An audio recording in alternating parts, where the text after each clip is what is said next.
Scene 1. Fade in. On computer screen, so close it has no boundaries, a blinding cursor pulses in the electric darkness like a heart coursing with phosphorus light, burning beneath the derma of a black neon glass. A phone begins to ring. We hear it as though we were making the call. The cursor continues to throb, relentlessly patient until... Man, voiceover. Yeah? Data now slashes across the screen, information flashing faster than we can read. Call Trowns Opt received 2-1998, 13-24-18, rec, log. Woman voiceover. Is everything in place? On screen, trace program, running. We listen to the phone conversation as though we were on the third line. The man's name is Cypher. The woman, Trinity. Trinity, woman voiceover. I said, is everything in place? The entire screen with racing columns of numbers. Shimmering like green electric rivers, they rush at a 10-digit phone number in the top corner. Cypher, voiceover. You weren't supposed to relieve me. Trinity, voiceover. I know, but I felt like taking a shift. The area code is identified. The first 3 numbers suddenly fixed, leaving only 7 flowing columns. Cypher, voiceover. You like him, don't you? You like watching him. We begin moving toward the screen, closing in as each digit is matched, one by one, snapping into place like the wheels of a slot machine. Trinity voiceover. Don't be ridiculous. Cypher voiceover. We're going to kill him. Do you understand that? He's going to die just like the others. Morpheus believes he is the one. Only 2 thin digits left. Cypher voiceover. Do you? It doesn't matter what I believe. You do, don't you? If you have something to say, I suggest you say it to Morpheus. Oh, I intend to, believe me. Someone has to. The final number pops into place. Trinity. Did you hear that? Cypher. Hear what? On screen. Trace complete. Call origin 312-555-0690. Trinity. Are you sure this line is clean? Yeah, of course I'm sure.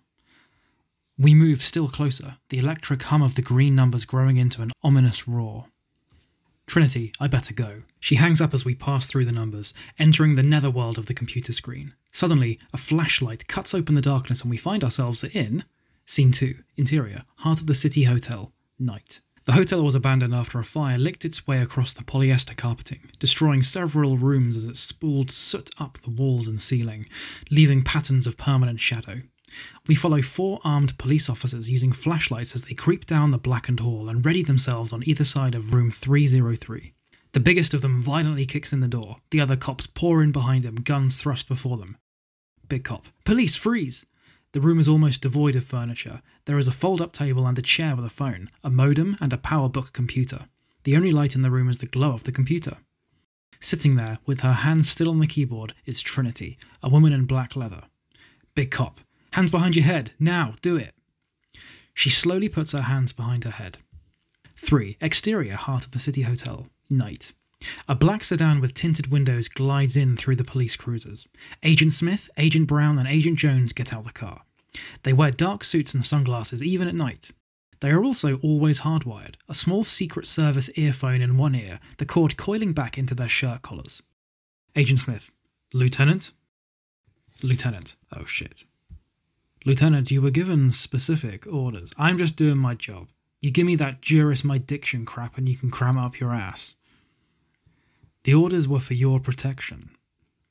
The lieutenant laughs. I think we can handle one little girl. Agent Smith nods to Agent Brown as they start towards the hotel. I sent 2 units. They're bringing her down now. No, Lieutenant, your men are already dead. Interior, Heart of the City Hotel. The big cop flicks out his cuffs, the other cops holding a bead. They've done this 100 times. They know they've got her, until the big cop reaches with his cuffs and Trinity moves. It almost doesn't register, so smooth and fast, inhumanely fast. The eye blinks and Trinity's palm snaps up and the nose explodes, blood erupting. Her leg kicks with the force of a wrecking ball and he flies back.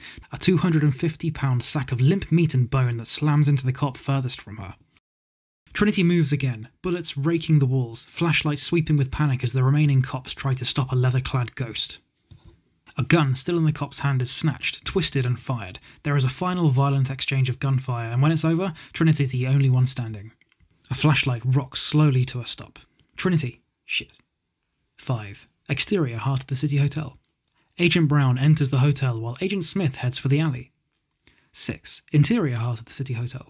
Trinity is on the phone, pacing. The other end is answered. Man voiceover. Operator.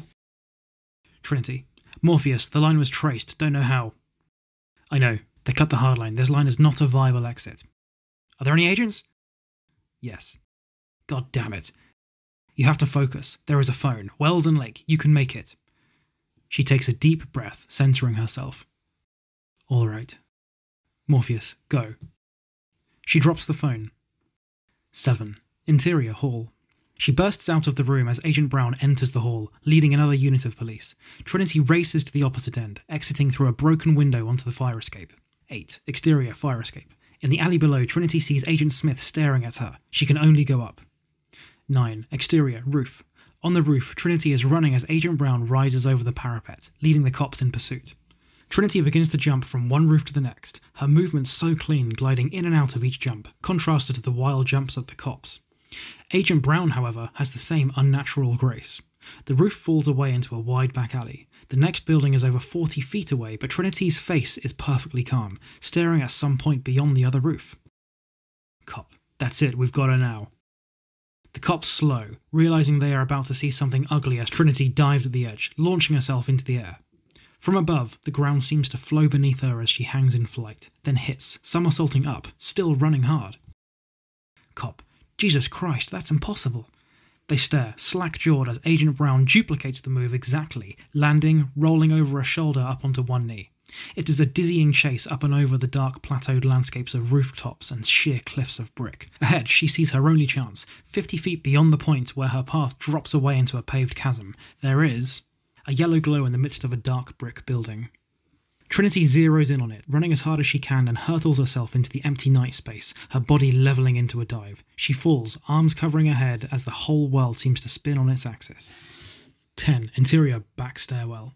And she crashes with an explosion of glass and wood, then falls onto a back stairwell, tumbling, bouncing down stairs, bleeding, broken, but still alive. She wheels on the smashed opening above, her gun instantly in her hand, trained, waiting for Agent Brown, but is met by only a slight wind that hisses against the fanged maw of broken glass. Trinity tries to move. Everything hurts. Trinity, get up, Trinity, you're fine. Get up. Just get up. She stands and limps down the rest of the stairs. 11. Exterior street. Trinity emerges from the shadows of an alley and, at the end of the block, in a pool of white streetlight, she sees it. The telephone booth. Obviously hurt, she starts down the concrete walk, focusing in completely, her pace quickening as the phone begins to ring. Across the street, a garbage truck suddenly U-turns, its tyres screaming as it accelerates. Trinity sees the headlights of the truck arcing at the telephone booth as if taking aim. Gritting through the pain, she races the truck, slamming into the booth, the headlights blindingly bright, bearing down the box of plexiglass just as she answers the phone. There is a frozen instant of silence before the hulking mass of dark metal lurches up onto the sidewalk. Barreling through the booth, bulldozing it into a brick wall, smashing it into a plexiglass pulp. After a moment, a black loafer steps down from the cab of the garbage truck. Agent Smith inspects the wreckage. There is no body. Trinity is gone. His jaw sets as he grinds his molars in frustration. Agent Jones and Brown walk up behind him. Agent Jones, she got out. Agent Smith, it doesn't matter. Agent Brown, the informant is real. Agent Smith almost smiles. Yes. We have the name of their next target? The name is Neo. The handset of the payphone lays on the ground, separated in the crash like a severed limb. Agent Smith, we'll need a search running. It's already begun. We are sucked towards the mouthpiece of the phone, closer and closer until the smooth grey plastic spreads out like a horizon and the small holes widen until we fall through one. Swallowed by darkness, the darkness crackles with phosphorescent energy, the word searching blazing in around us as if we emerge from the computer screen. The screen flickers with windowing data as a search engine runs with a steady, relentless rhythm. We drift back from the screen and into Scene 12, Interior, Neo's apartment. It is a studio apartment that seems overgrown with technology. Weed-like cables coil everywhere, duct-taped into several thickets that wind up and around the legs of several desks. Tabletops are filled with cannibalized equipment that lay open like autopsied corpses. At the centre of this technological rat nest is Neo, a man who knows more about living inside a computer than outside one. He is asleep in front of his PC. Behind him, the computer screen suddenly goes blank. A prompt appears. Wake up, Neo. Neo's eye pries open. He sits up, one eye still closed, looking around, unsure of where he is. He notices the screen. He types Ctrl X, but the letter T appears. Neo. What? He hits another and an H appears. He keeps typing, pushing random functions and keys while the computer types out a message as though it had a mind of its own. He stops and stares at the 4 words on the screen. The Matrix has you. Neo, what the hell? He hits the escape button. Another message appears. Follow the white rabbit. He hits it again and the message repeats. He rubs his eyes, but when he opens them, there is another message. Knock knock, Neo.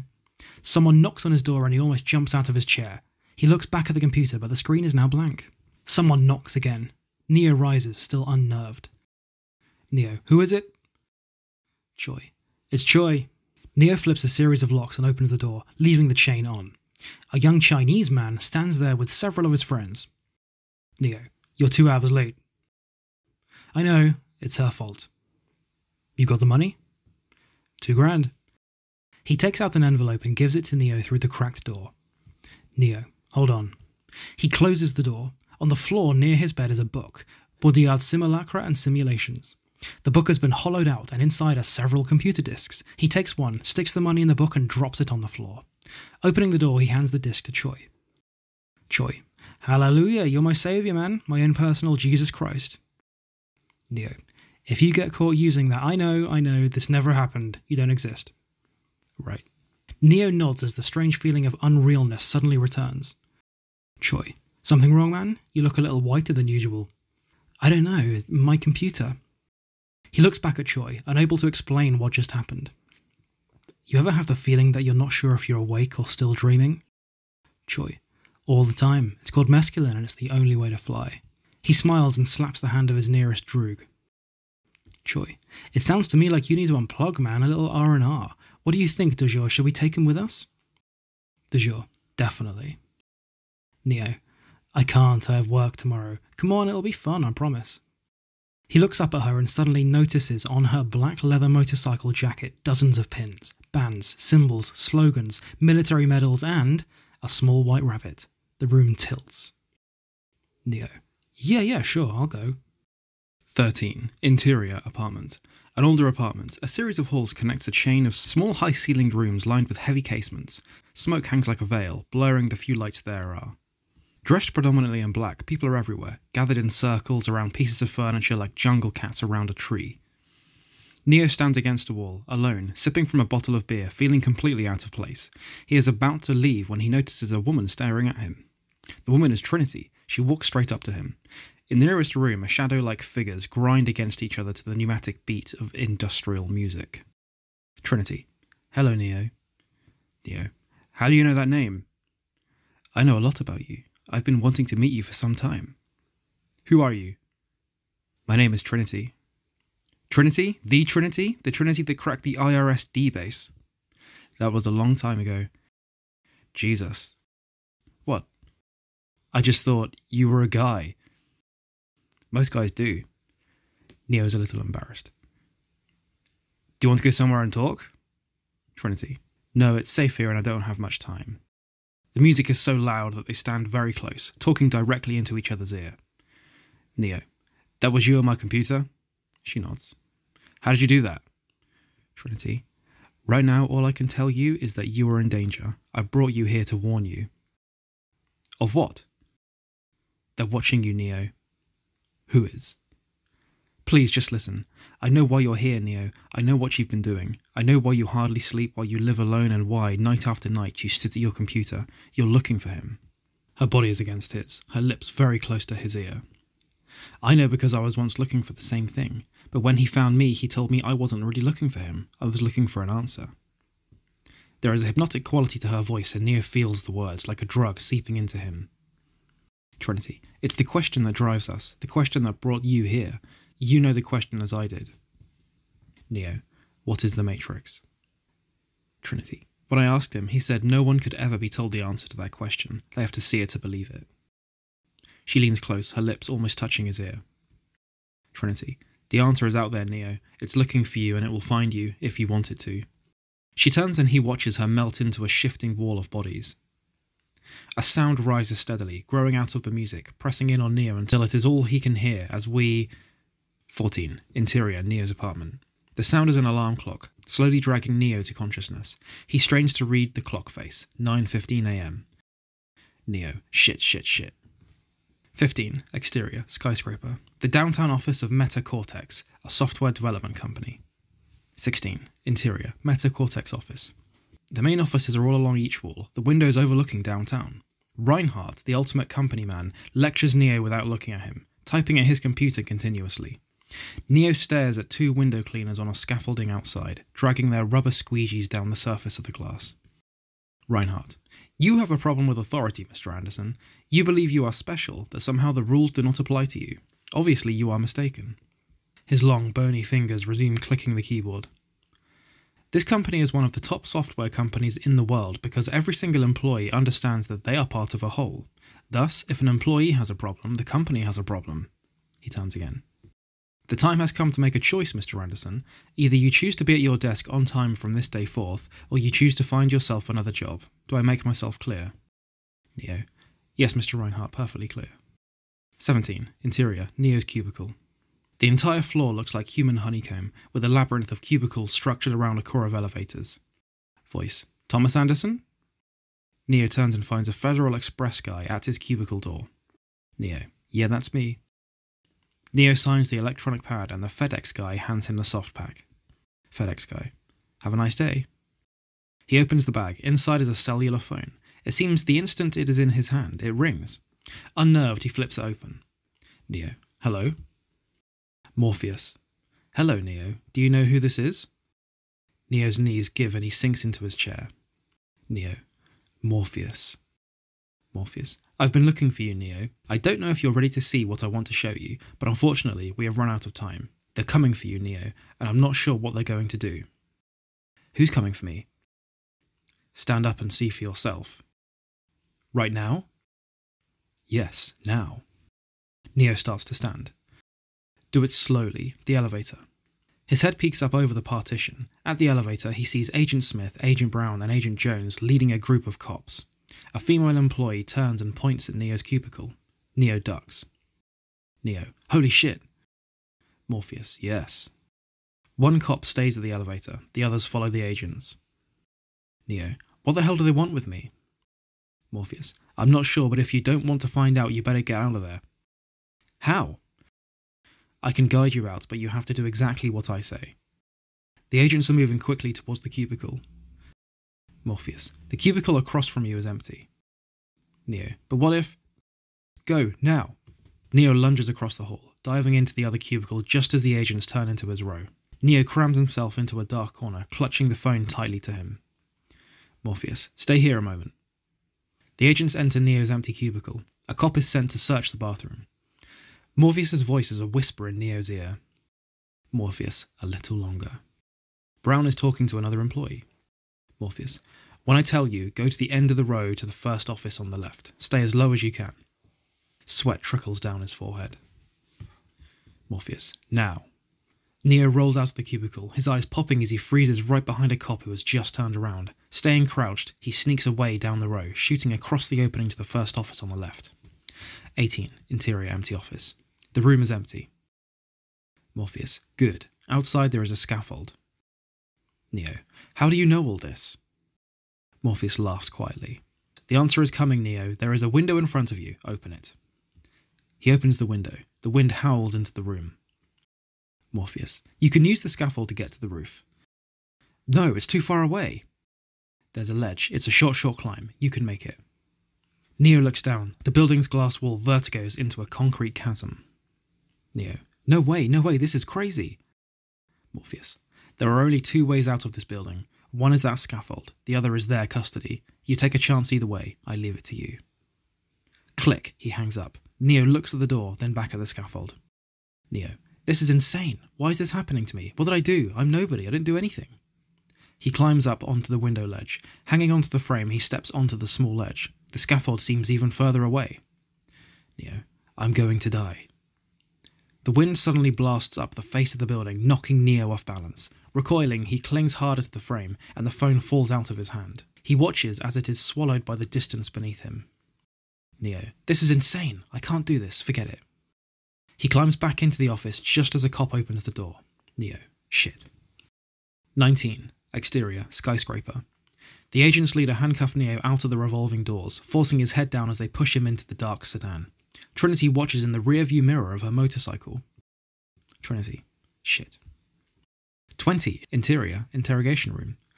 Close on a camera monitor. A wide-angle view of a white room where Neo is sitting at a table. We move into the monitor, entering the room as if the monitor was a window. At the same moment, the door opens and the agents enter. Agent Smith sits down across from Neo. A thick manila envelope slaps down on the table. The name on the file? Anderson, Thomas A. Agent Smith. As you can see, we've had our eye on you for some time now, Mr. Anderson. He opens the file. Paper rattle marks the silence as he flips several pages. Neo cannot tell if he is looking at the file or at him. Agent Smith. It seems that you have been living two lives. In one life, you are Thomas A. Anderson, program writer for a respectable software company. You have a social security number, you pay your taxes, and you help your landlady carry out her garbage. The pages continue to turn. The other life is lived in computers, where you go by the hacker alias Neo and are guilty of virtually every computer crime we have a law for. Neo feels himself sinking into a pit of shit. Smith. One of these lives has a future. One of them does not. He closes the file. I'm going to be as forthcoming as I can be, Mr. Anderson. You are here because we need your help. He removes his sunglasses. His eyes are an unnatural ice blue. We know that you have been contacted by a certain individual, a man who calls himself Morpheus. Whatever you think you know about this man is irrelevant. The fact is that he is wanted for acts of terrorism in more countries than any other man in the world. He is considered by many authorities to be the most dangerous man alive. He leans closer. My colleagues believe that I am wasting my time with you, but I believe you want to do the right thing. It is obvious that you are an intelligent man, Mr. Anderson, and that you are interested in the future. That is why I believe you are ready to put your past mistakes behind you and get on with your life. Neo tries to match his stare. We are willing to wipe the slate clean, to give you a fresh start, and all we are asking in return is your cooperation in bringing known terrorists to justice. Neo nods to himself. Neo. Yeah, well, that sounds like a really good deal, but I think I have a better one.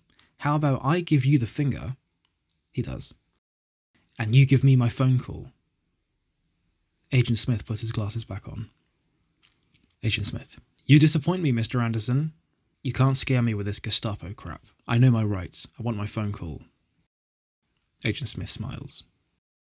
And tell me, Mr. Anderson, what good is a phone call if you are unable to speak? The question unnerves Neo, and he strangely begins to feel the muscles in his jaw tighten. The standing agents snicker, watching Neo's confusion grow into panic. Neo feels his lips grow soft and sticky as they slowly seal shut, melding into each other until all traces of his mouth are gone. Wild with fear, he lunges for the door, but the agents restrain him, holding him in the chair. Agent Smith. You are going to help us, Mr. Anderson, whether you want to or not.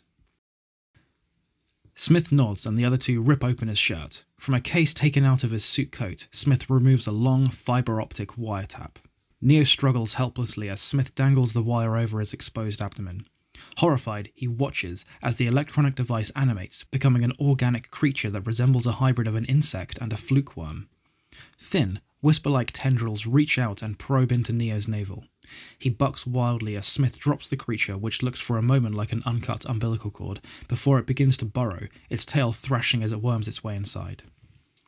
21. Interior, Neo's apartment. Night. Screaming, Neo bolts upright in bed. He realizes that he is home. Was it a dream? His mouth is normal. His stomach looks fine. He starts to take a deep, everything is okay breath when the phone rings.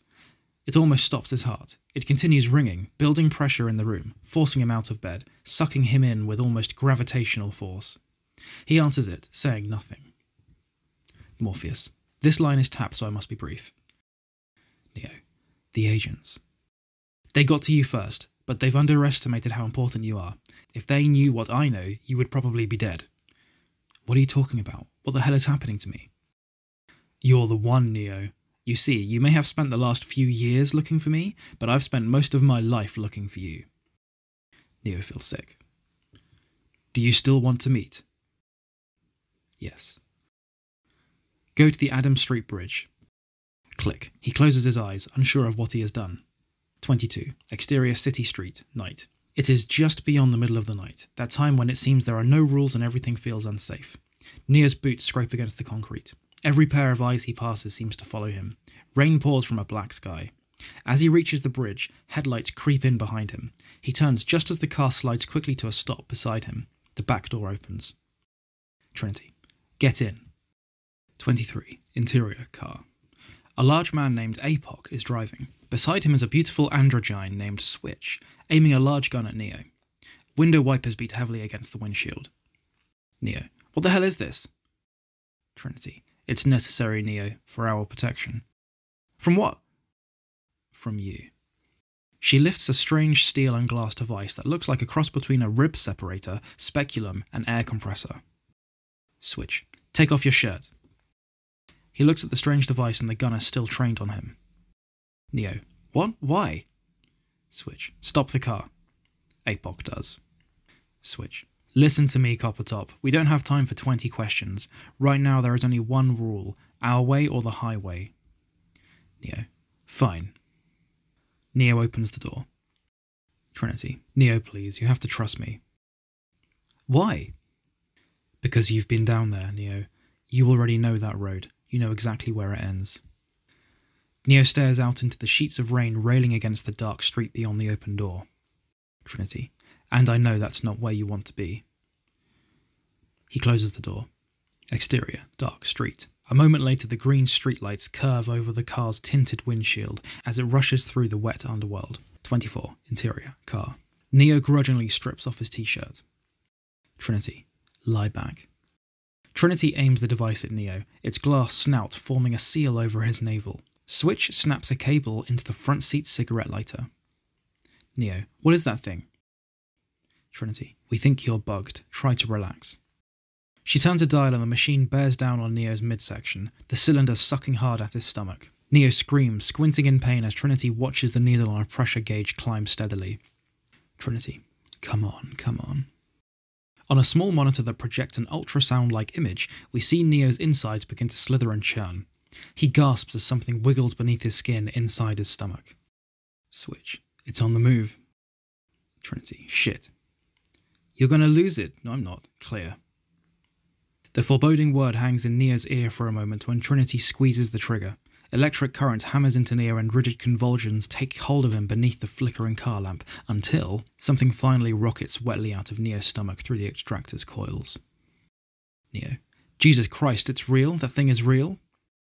Trinity lifts the glass cage at the end of the tubing. Inside, a small fluke-like bug flips and squirms, its tendrils flapping against the clear walls. She unrolls the window and dumps it out. Exterior, car. It hits the pavement with a metallic tink, reverted back into a common wiretap, as the car disappears into the rainy night. 26. Exterior, Hotel Lafayette. The car stops in a deserted alley behind a forgotten hotel. Interior, Hotel Lafayette. It is a place of putrefying elegance, a rotting host of urban maggotry. Trinity leads Neo from the stairwell down the hall of the 13th floor. They stop outside room 1313. Trinity. This is it. Neo can hear his own heart pounding. Trinity. Let me give one piece of advice. Be honest. He knows more than you can possibly imagine. 28. Interior. Room 1313. Across the room, a dark figure stares out the tall windows veiled with the decaying lace. He turns and his smile lights up the room. A dull roar of thunder shakes the old building. Morpheus. At last. He wears a long black coat and his eyes are invisible behind circular mirrored glasses. He strides to Neo and they shake hands. Morpheus. Welcome, Neo. As you no doubt have guessed, I am Morpheus. Neo. It's an honour. No, the honour is mine. Please, come, sit. He nods to Trinity and she exits through a door to an adjacent room. They sit across from one another in cracked burgundy leather chairs. Morpheus. I imagine right now you must be feeling a little bit like Alice, tumbling down the rabbit hole? You could say that. I can see it in your eyes. You have the look of a man who accepts what he sees because he is expecting to wake up. A smile, razor thin, curls the corner of his lips. Ironically, this is not far from the truth. But I am getting ahead of myself. Can you tell me, Neo, why are you here? Neo. You're Morpheus. You're a legend. Most hackers would die to meet you. Yes, thank you. But I think we both know there's more to it than that. Do you believe in fate, Neo? No. Why not? Because I don't like the idea that I'm not in control of my life. I know exactly what you mean. Again, that smile that could cut glass. Morpheus. Let me tell you why you are here. You have come because you know something, What you know you can't explain, but you can feel it. You felt it your whole life, felt that something is wrong with the world. You don't know what, but it's there like a splinter in your mind, driving you mad. It is this feeling that brought you to me. Do you know what I'm talking about? The Matrix. Do you want to know what it is? Neo swallows hard and nods. Morpheus. The Matrix is everywhere. It's all around us, here even in this room. You can see it out your window or on your television. You feel it when you go to work, or you go to church, or you pay your taxes. It is the world that has been pulled over your eyes to blind you from the truth. What truth? That you are a slave, Neo. Like everyone else, you were born into bondage, kept inside a prison that you cannot smell, taste, or touch. A prison for your mind. The leather creaks as he leans back. Unfortunately, no one can be told what the Matrix is. You have to see it for yourself. Morpheus opens his hands. In the right is a red pill, in the left is a blue pill. This is your last chance. After this, there is no going back. You take the blue pill and the story ends. You wake up in your bed and you believe whatever you want to believe. The pills in his open hands are reflected in the glasses. You take the red pill and you stay in Wonderland, and I show you how deep the rabbit hole goes. Neo feels the smooth skin of the capsules, the moisture growing in his palms. Remember that all I am offering is the truth, nothing more. Neo opens his mouth and swallows the red pill. The Cheshire smile returns. Follow me. 29. Interior, other room. He leads Neo into the other room, which is cramped with high-tech equipment, glowing ash blue and electric green from the racks of monitors. Trinity, APOC, Switch, and Cypher look up as they enter. Morpheus. APOC, are we online? APOC. Almost. He and Trinity are working quickly, hardwiring a complex system of monitors, modules, and drives. Morpheus. Neo, time is always against us. Will you take a seat there? Neo sits in a chair in the centre of the room, and Trinity begins gently fixing white electrode discs to him. Near the chair is an old, oval dressing mirror that is cracked. He whispers to Trinity. You did all this? She nods, placing a set of headphones over his ears. They are wires to an old hotel phone. Morpheus. The pill you took is part of a trace program. It's designed to disrupt your input-output carrier signal so we can pinpoint your location. Neo. What does that mean? Cypher. It means buckle up, Dorothy, because Kansas is going bye-bye. Distantly, through the earphones, he hears APOC pounding on a keyboard. Sweat beads his face. His eyes blink and twitch when he notices the mirror. Wide-eyed, he stares as it begins to heal itself, a webwork of cracks that slowly run together as though the mirror were becoming liquid. Neo. Did you... Cypher works with APOC, checking reams of phosphorant data. Trinity monitors Neo's electric vital signals. Neo reaches out to touch the mirror, and his fingers disappear beneath the rippling surface. Quickly, he tries to pull his finger out, but the mirror stretches in long rubbery strands like mirrored taffy stuck to his fingertips. Morpheus. Have you ever had a dream, Neo, that you were so sure was real? A flash of lightning flickers white hot against Neo. Neo. This can't be. Morpheus. Be what? Be real? The strands thin like rubber cement as he pulls away, until the fragile wisps of mirror thread break. Morpheus. What if you were unable to wake from that dream, Neo? How would you know the difference between the dream world and the real world? Neo looks at his hand, fingers distended into mirrored icicles that begin to melt rapidly, dripping, running like wax down his fingers, spreading across his palm where he sees his face reflected. Neo. Uh-oh. Trinity. It's going into replication. Morpheus. APOC? APOC. Still nothing. Morpheus takes out a cellular phone and dials a number. Morpheus. Tank, we're going to need a signal soon. The mirror gel seems to come to life, racing, crawling up his arms like hundreds of insects. The mirror creeps up his neck as Neo begins to panic, tipping his head as though he were sinking into the mirror, trying to keep his mouth up. Neo. It's cold. Trinity. I got fibrillation. Morpheus. Shit. APOC? Streams of mercury run across Neo's nose. APOC. Targeting. Almost there. An alarm on Trinity's monitor erupts. Trinity. He's going into arrest. APOC. Lock. I got him. Morpheus. Now, Tank, now. His eyes tear with the mirror, rolling up and closing as a high-pitched electric scream erupts in the headphones. It is a piercing shriek like a computer calling to another computer. Neo's body arches in agony and we are pulled like we were pulled into the holes on the phone, sucked into his scream and are swallowed by darkness. 30. Interior, power plant, clothes on man's body. Floating in a magenta amnion. His body spasms, fighting against the thick gelatin. Metal tubes, surreal versions of hospital tubes, obscure his face. Other lines like TVs are connected to limbs and cover his genitals. He is struggling desperately now. Air bubbles into the jello but does not break the surface. Pressing up, the surface distends, stretching like a red rubber cocoon. Unable to breathe, he fights wildly to stand, clawing at the thinning elastic shroud until it ruptures, a hole widening around his mouth as he sucks for air. Tearing himself free, he emerges from the cell. It is Neo. He is bald and naked, his body slick with gelatin. Dizzy, nauseous, he waits for his vision to focus. He is standing in an oval capsule of clear alloy filled with magenta gelatin, the surface of which has solidified like curdled milk. The IVs in his arms are plugged into outlets that appear to be grafted to his flesh. He feels the weight of another cable and reaches to the back of his head where he finds an enormous coaxial plugged and locked into the base of his skull. He tries to pull it out, but it would be easier to pull off a finger. To either side he sees other tube-shaped pods filled with magenta gelatin. Beneath the wax-like surface, pale and motionless, he sees other human beings. Fanning out in a circle, there are more, all connected to a centre core, each capsule like a red, dimly glowing petal attached to a black metal stem. Above him, level after level, the stem rises seemingly forever. He moves to the foot of the capsule and looks out. The image assaults his mind. Towers of glowing petals spiral up to incomprehensible heights, disappearing down into a dim murk like an underwater abyss. His sight is blurred and warped, exaggerating the intensity of the vision. The sound of the plant is like the sound of the ocean heard from inside the belly of a leviathan. From above, a machine drops directly in front of Neo. He swallows a scream as it seems to stare at him. It is almost insect-like in its design, beautiful housing of alloyed metal covering organic-like systems of hard and soft polymers. The machine seizes hold of Neo, paralysing him as the cable lock onto the back of his neck spins and opens. The cable disengages itself.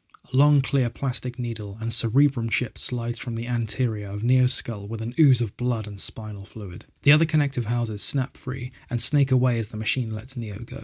Suddenly, the back of the unit opens and a tremendous vacuum, like an airplane door opening, sucks the gelatin and then Neo into a black hole. 31. Interior, waistline. The pipe is a waste disposal system, and Neo falls, sliding with the clot of gelatin. Banking through pipe spirals and elbows, flushing up through grease traps clogged with oily clumps of cellulite. 32. Interior, sewer main. Neo begins to drown when he is suddenly snatched from the flow of waste. The metallic cable then lifts, pulling him up into the belly of the futuristic flying machine hovering inside the sewer main. 33. Interior, hovercraft. The metal harness opens and drops the half-conscious Neo onto the floor. Human hands and arms help him as he finds himself looking straight at Morpheus. He smiles. Morpheus: welcome to the real world, Neo. 34. Interior, hovercraft. We have no sense of time. We hear voices whispering. Morpheus: we've done it, Trinity. We found him. Trinity: I hope you're right. I don't have to hope it. I know it. Neo's eyes flutter open. We see Morpheus's face above us, angelic in the fluorescent glow of a light stick. Neo: am I dead? Morpheus: far from it. 35. Interior, hovercraft, infirmary. He opens his eyes again, something tingling through him.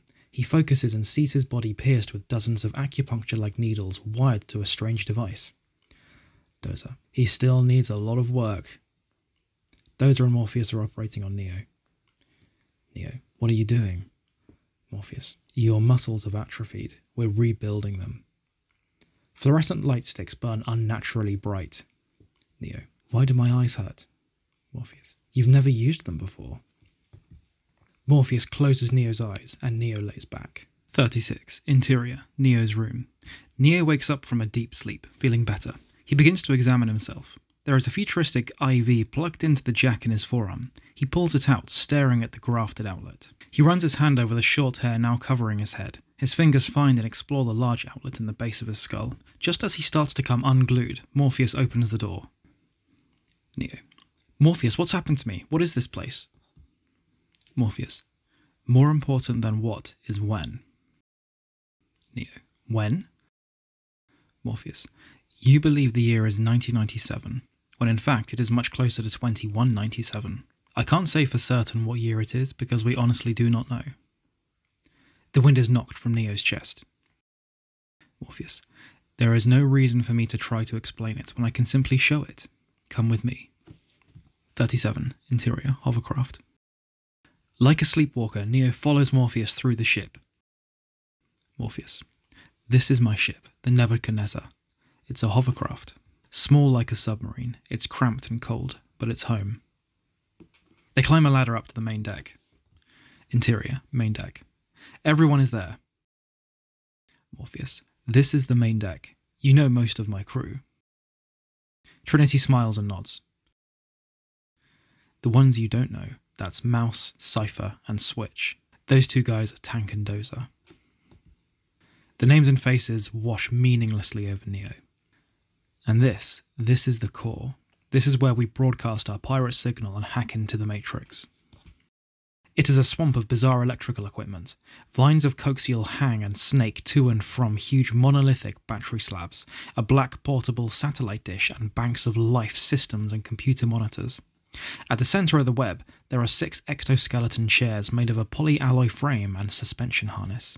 Near the circle of chairs is the central console and operator station where the network is monitored. Morpheus. You want to know what the Matrix is, Neo? The answer is right here. He touches the back of Neo's head. Help him, Trinity. Neo allows himself to be helped into one of the chairs. He feels Morpheus guiding a coaxial line into the jack at the back of his neck. The cable has the same kind of cerebrum chip we saw inside the plant. Morpheus. This will feel a little weird. There are several disturbing noises as he works the needle in. We move in as Neo's shoulders bunch and his face tightens into a grimace until a loud click fires and his ears pop, like when you equalize them underwater. He relaxes, opening his eyes as we pull back to a feeling of weightlessness inside another place. 39. Interior, construct. Neo is standing in an empty, blank white space. Morpheus. This is the construct. Startled, Neo whips around and finds Morpheus now in the room with him. Morpheus. It is our loading program. We can load anything from clothes to weapons to training simulations, anything we need. Morpheus walks past Neo, and when Neo turns he sees the 2 leather chairs from the Hotel Lafayette set up in front of the large screen television. Morpheus. Sit down. Neo stands at the back of the chair as Morpheus sits. Neo. Right now we're inside a computer program? Morpheus smiles. Is it so hard to believe? Your clothes are different. The plugs in your arms and head are gone. Look at your hair. You were bald a minute ago. Neo touches his head. It's what we call residual self-image, the mental projection of your electronic self. Wild, isn't it? Neo's hands run over the cracked leather. Neo. This isn't real? Morpheus. What is real? How do you define real? If you're talking about what you feel, taste, smell, or see, then real is simply electrical signals interpreted by your brain. He picks up a remote control and clicks on the television. On the television, we see images of the 20th century city where Neo lived. Morpheus. This is the world you know, the world as it was at the end of the 20th century. It exists now only as part of a neural interactive simulation that we call the Matrix. He changes the channel and we see a very different city as we enter the television. You have been living in a dream world, Neo. As in Baudrillard's vision, your whole life has been spent inside the map, not the territory. This is the world as it exists today. In the distance, we see the ruins of a future city protruding from the wasteland like blackened ribs of a long-dead corpse. The desert of the real. Beneath us, the water is gone. We turn and descend, spiralling down toward the lake bed, which is scorched and split like burnt flesh, where we find Morpheus and Neo. Neo clings to the chair, trying to get his bearings. Morpheus. We have only bits and pieces of information. What we know for certain is that at some point in the early 21st century, all of mankind was united in celebration. Through the blinding inebriation of hubris, we marvelled at our magnificence as we gave birth to AI. Neo. AI? You mean artificial intelligence? Morpheus. Yes. A singular consciousness that spawned an entire race of machines. I must say I find it almost funny to imagine the world slapping itself on the back, toasting the new age. I say, almost funny. He looks up and his sunglasses reflect the obsidian clouds rolling overhead. We don't know who struck first, us or them, but we do know it was us that scorched the sky. At the time, they were dependent on solar power. It was believed they would be unable to survive without an energy source as abundant as the sun. As we descend into the circular window of his glasses, there is a flash of lightning. Throughout human history, we have been dependent on machines to survive. Fate, it seems, is not without a sense of irony. 40. Exterior, fetus fields. On the flash, we pull back from the darkness, which reveals itself to be the black eye of a fetus. Morpheus. The machines discovered a new form of fusion. All they needed was a small electrical charge to initiate the reaction. The fetus is suspended in a placenta-like husk, where its malleable skull is already growing around the brain jack. Morpheus. The human body generates more bioelectricity than a 120-volt battery, and over 25,000 BTUs of body heat. The husk hanging from a stalk is plucked by a thresher-like farm machine. There are fields, endless fields, where human beings are no longer born, we are grown. We rise up, the field stretching in every direction to the horizon, lightning tearing open the sky as the harvester sweeps past us. Interior, power plant. From the yawning black of the waste port, we begin to pull back as it snaps shut. Red amniotic gel flows into the pod below us, pulling around a tiny newborn that suckles its feed tube. Morpheus. For the longest time, I wouldn't believe it. But then I saw the fields with my own eyes, watched them liquefy the dead so they could be fed intravenously to the living, and standing there, facing the efficiency, the pure, horrifying precision, I came to realize the obviousness of the truth. Still pulling back, we see the image of the power plant now on the television as we return to the white space of the construct. 41. Interior, construct. Morpheus steps into view as he clicks off the television. Morpheus. What is the Matrix? Control. He opens the back of the television remote control. The Matrix is a computer-generated dream world built to keep us under control in order to change a human being into this. He holds up a copper-top battery. Neo. No, I don't believe it. It's not possible. Morpheus. I didn't say that it would be easy, Neo. I just said that it would be the truth. Stop. Let me out. I want out. 42. Interior, main deck. His eyes snap open as he thrashes against the chair, trying to rip the cable from the back of his neck. Neo. Get this thing out of me. Trinity. Easy, Neo, easy. Dozer holds him while Trinity unlocks it. Once it's out, he tears away from them, falling as he trips free of the harness.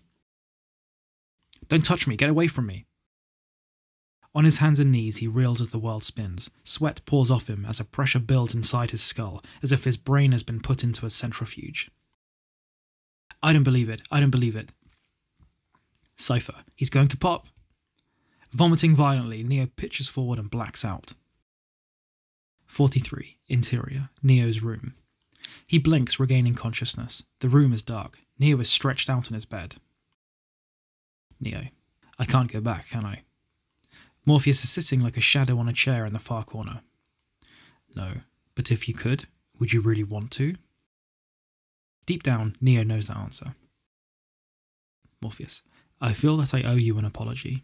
There is a rule that we do not free a mind once it reaches a certain age. It is dangerous. They have trouble letting go. Their minds turn against them. I've seen it happen. I'm sorry. I broke the rule because I had to. He stares into the darkness, confessing as much to himself as to Neo. When the Matrix was first built, there was a man born inside that had the ability to change what he wanted, to remake the Matrix as he saw fit. It was this man that freed the first of us and taught us the truth. As long as the Matrix exists, the human race will never be free. He pauses. When he died, the Oracle prophesied his return, and envisioned that his coming would hail the destruction of the Matrix, an end to the war and the freedom of our people. That is why there are those of us that have spent our entire lives searching the Matrix, looking for him. Neo can feel his eyes on him. I did what I did because I believe the search is over. He stands up. Get some rest. You're going to need it. Neo. For what? Your training. 44. Interior, hovercraft. There is no morning. There is only darkness, and then the fluorescent light sticks flicker on. 45. Interior, Neo's room. Neo is awake in his bed, staring up at the lights. The door opens and Tank steps inside. Tank. Morning. Did you sleep? Neo. No. You will tonight, I guarantee it. I'm Tank. I'll be your operator. He offers his hand and Neo shakes it. He notices that Tank doesn't have any jacks. You don't have... Tank. Any holes? Nope. Me and my brother Dozer, we are 100% pure, old-fashioned, homegrown human. Born free. Right here in the real world. Genuine child of Zion. Zion? If this war ended tomorrow, Zion is where the party would be. It's a city? The last human city. The only place we got left. Where is it? Deep underground, near the Earth's core, where it's still warm. You live long enough, you might even see it. He smiles. Goddamn, I gotta tell you, I'm fairly excited to see what you're capable of. I mean, if Morpheus is right and all, we're not supposed to talk about any of that, but if you are, well then this is an exciting time. We've got a lot to do, so let's get to it. 46. Interior, main deck. Neo was plugged in, hanging in one of the suspension chairs. Tank. We're supposed to load all these operation programs first, but this is some major boring shit. Why don't we start with something a little fun? Tank smiles as he plops into the operator's chair. He begins flipping through a tall carousel loaded with microdiscs. How about some combat training? Neo reads the label on the disc. Jiu-jitsu? I'm going to learn jiu-jitsu. Tank slides the disc into Neo's supplement drive. Neo. No way. Smiling, Tank punches the load code. His body jumps against the harness as his eyes clamp shut. The monitors kick wildly as his heart pounds, adrenaline surges, and his brain sizzles. An instant later, his eyes snap open. Neo. Holy shit! Tank. Hey, Mikey, I think he likes it. Ready for more? Hell yes. 47. Interior, main deck. Close on a computer monitor as grey pixels slowly fill a small half-empty box. It is a meter displaying how much download time is left. The title bar reads, Combat Series 10 of 12. File categories flashing beneath it. Savate, Jiu-Jitsu, Kenpo, Drunken Boxing. Morpheus walks in. How is he? Tank. 10 hours straight. He is a machine.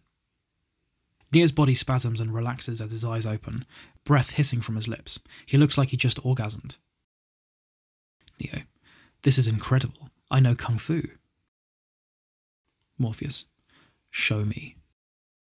48. Interior. Dojo. They are standing in a very sparse Japanese-style dojo. Morpheus.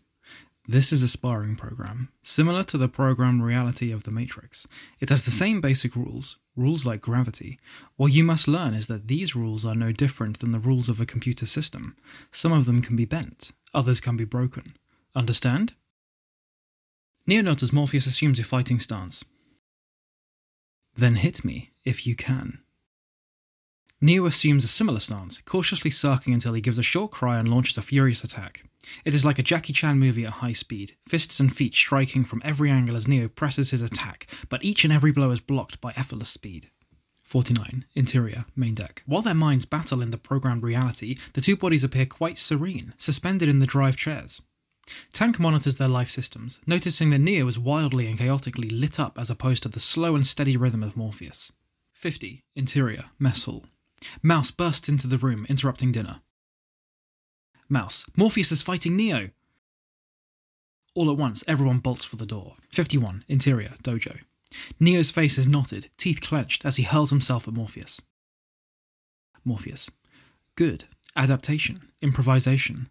But your weakness isn't your technique. Morpheus attacks him and it is like nothing we've ever seen. His feet and fists are everywhere, taking Neo apart. For every blow Neo blocks, 5 more hit their marks until Neo falls. Panting, on his hands and knees, blood spits from his mouth, speckling the white floor of the dojo. Morpheus. How did I beat you? Neo. You're too fast. Do you think my being faster, stronger, has anything to do with my muscles in this place? Neo was frustrated, still unable to catch his breath. Do you believe that's air you're breathing now?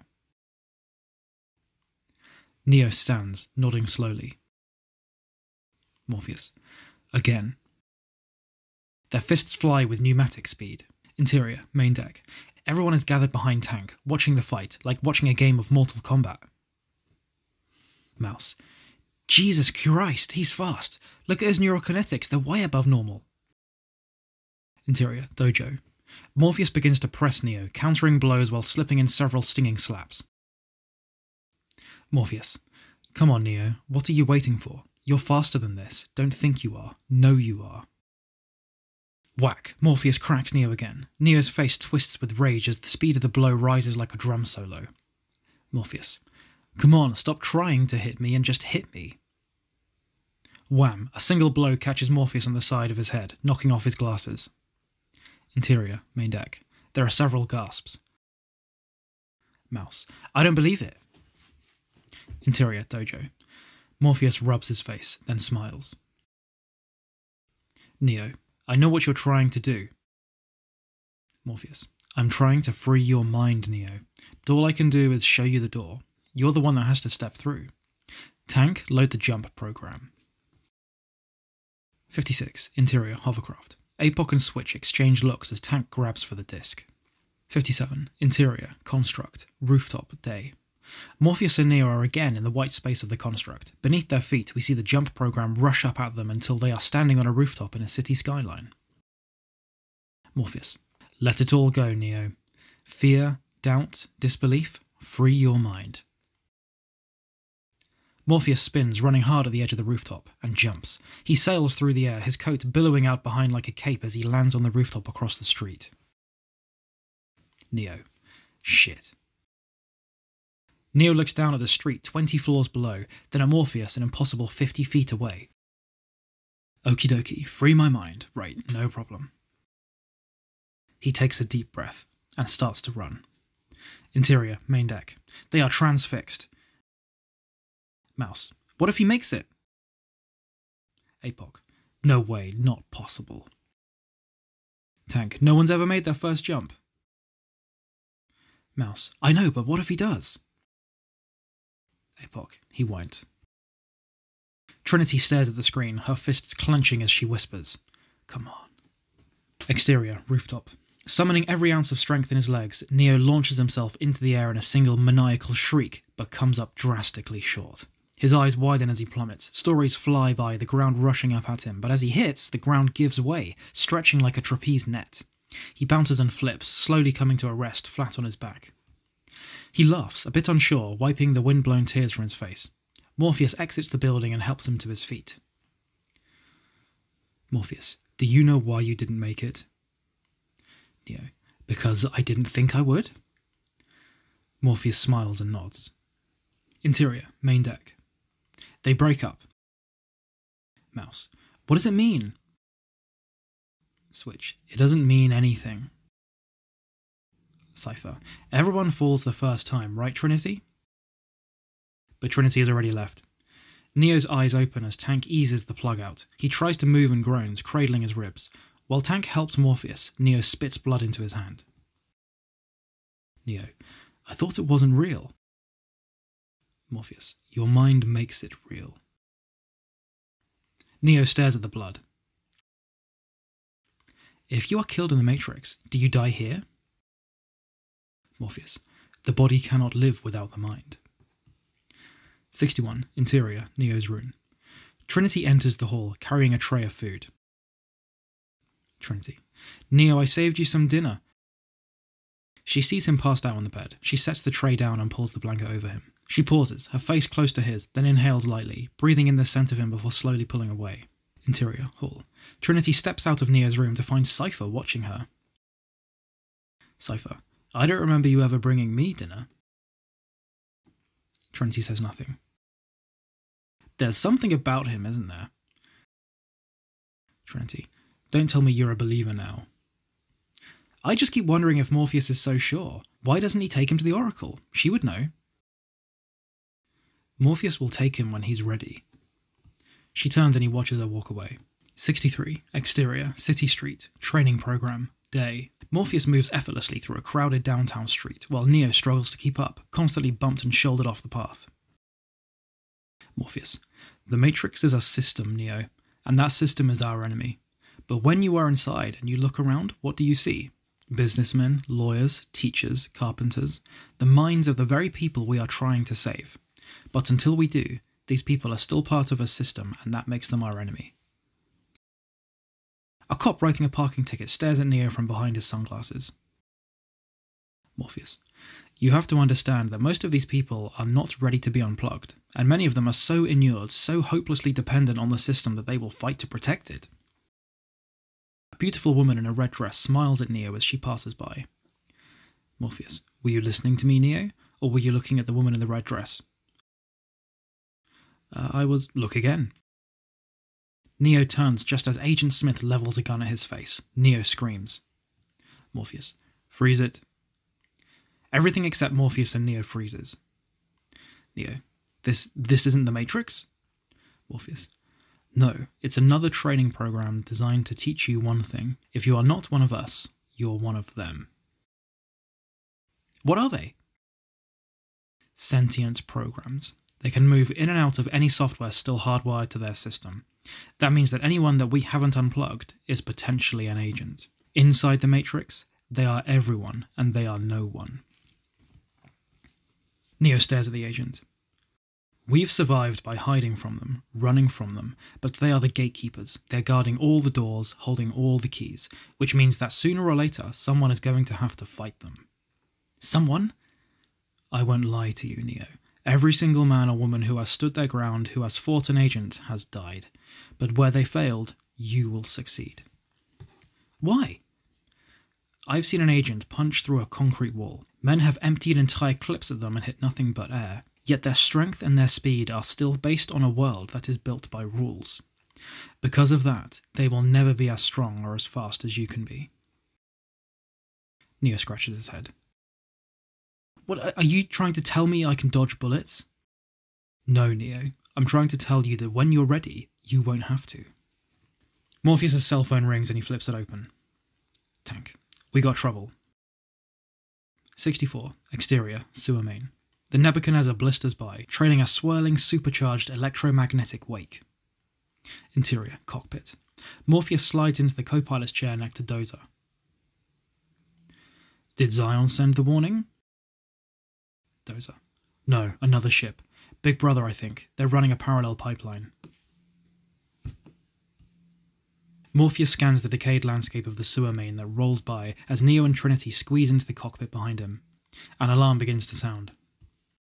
Dozer. Shit, Squiddy's sweeping in quick. Morpheus. Set it down in there. Neo. Squiddy? Trinity. A sentinel. It's a killing machine designed only for one thing. Dozer. Search and destroy. Neo feels the ship rock to the side as it squeezes into a tiny supply line. Exterior, hovercraft. The Nebuchadnezzar sets down, almost wedged into a pipe that barely accommodates its size. Interior, cockpit. Morpheus clicks the intercom. How are we doing, Tank?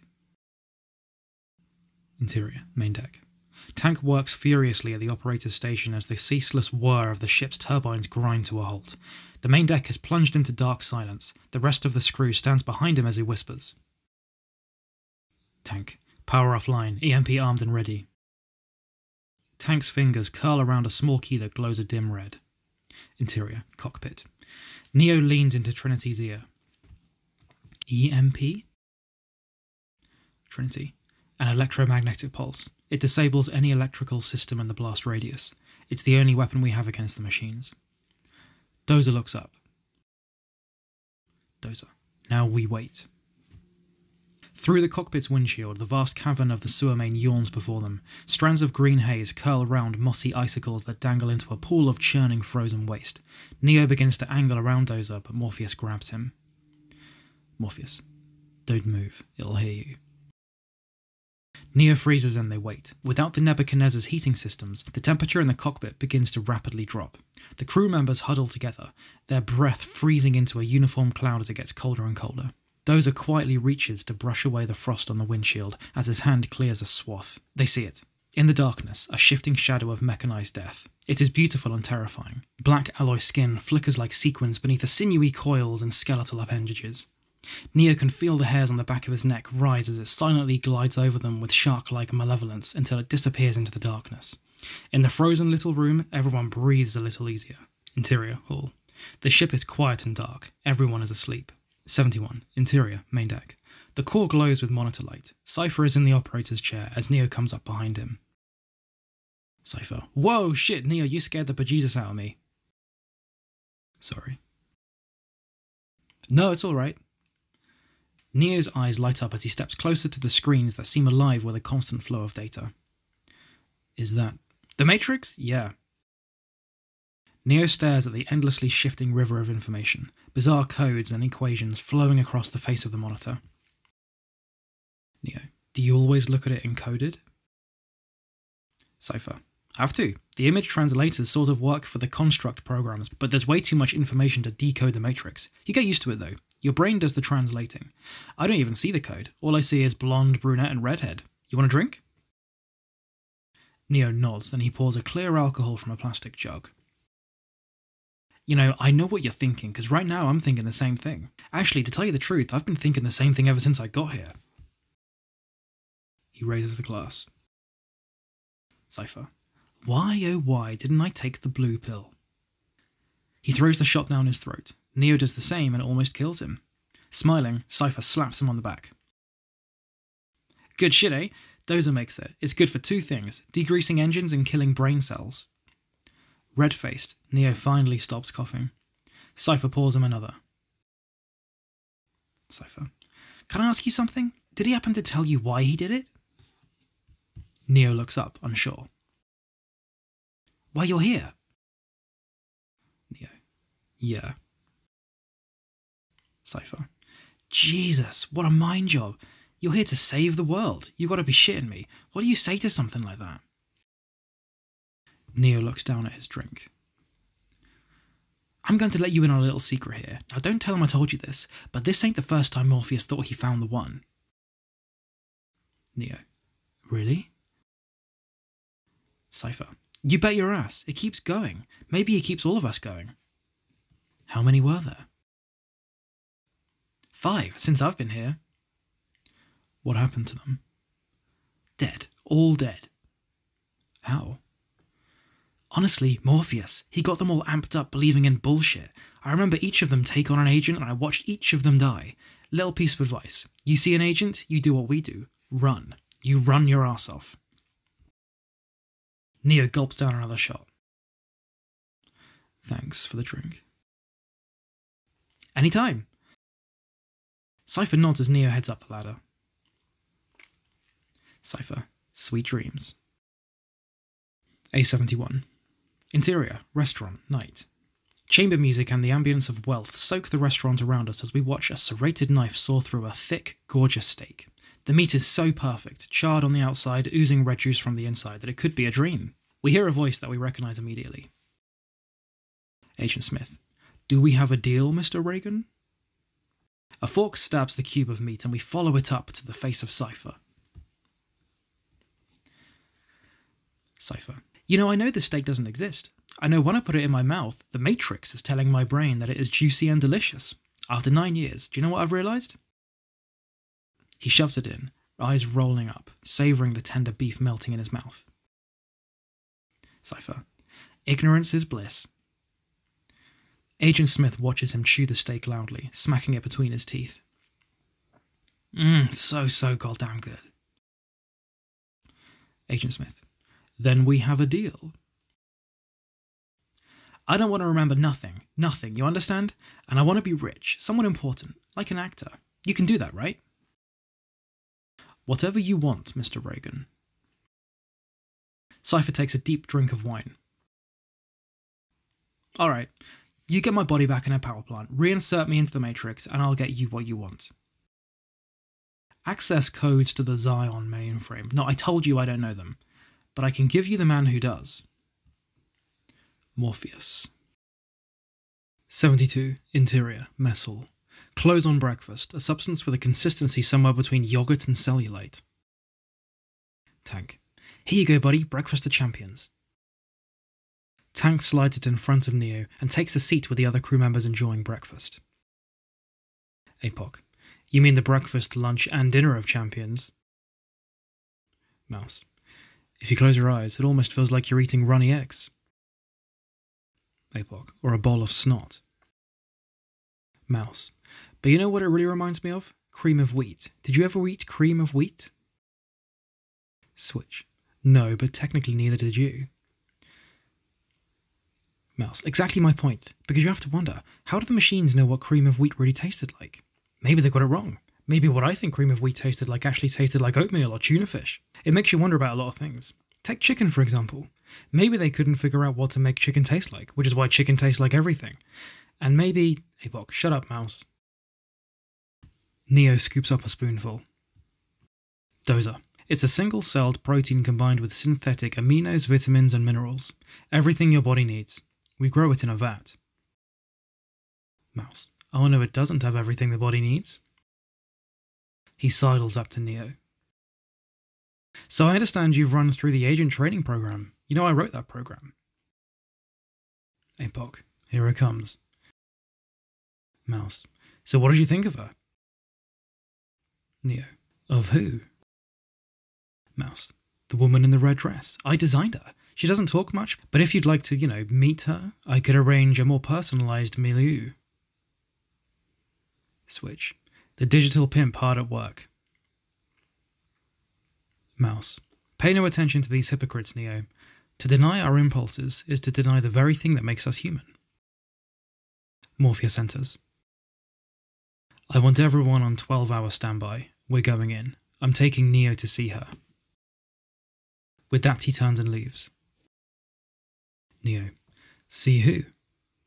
Tank. The Oracle. A-72. Interior main deck. Everyone is strapped into their chairs. Tank is at the operator's station. Tank. Alright, everyone please observe that the no smoking and fasten seatbelt sign have been turned on. Sit back and enjoy your flight. He strikes the enter key and we rush clockwise over the chairs, each body reacting as we... B-72. Interior, Hotel Lafayette, room 1313. Spinning counterclockwise around an odd phone that rings inside the empty room until we spin full circle and find everyone now standing there. Morpheus answers the phone.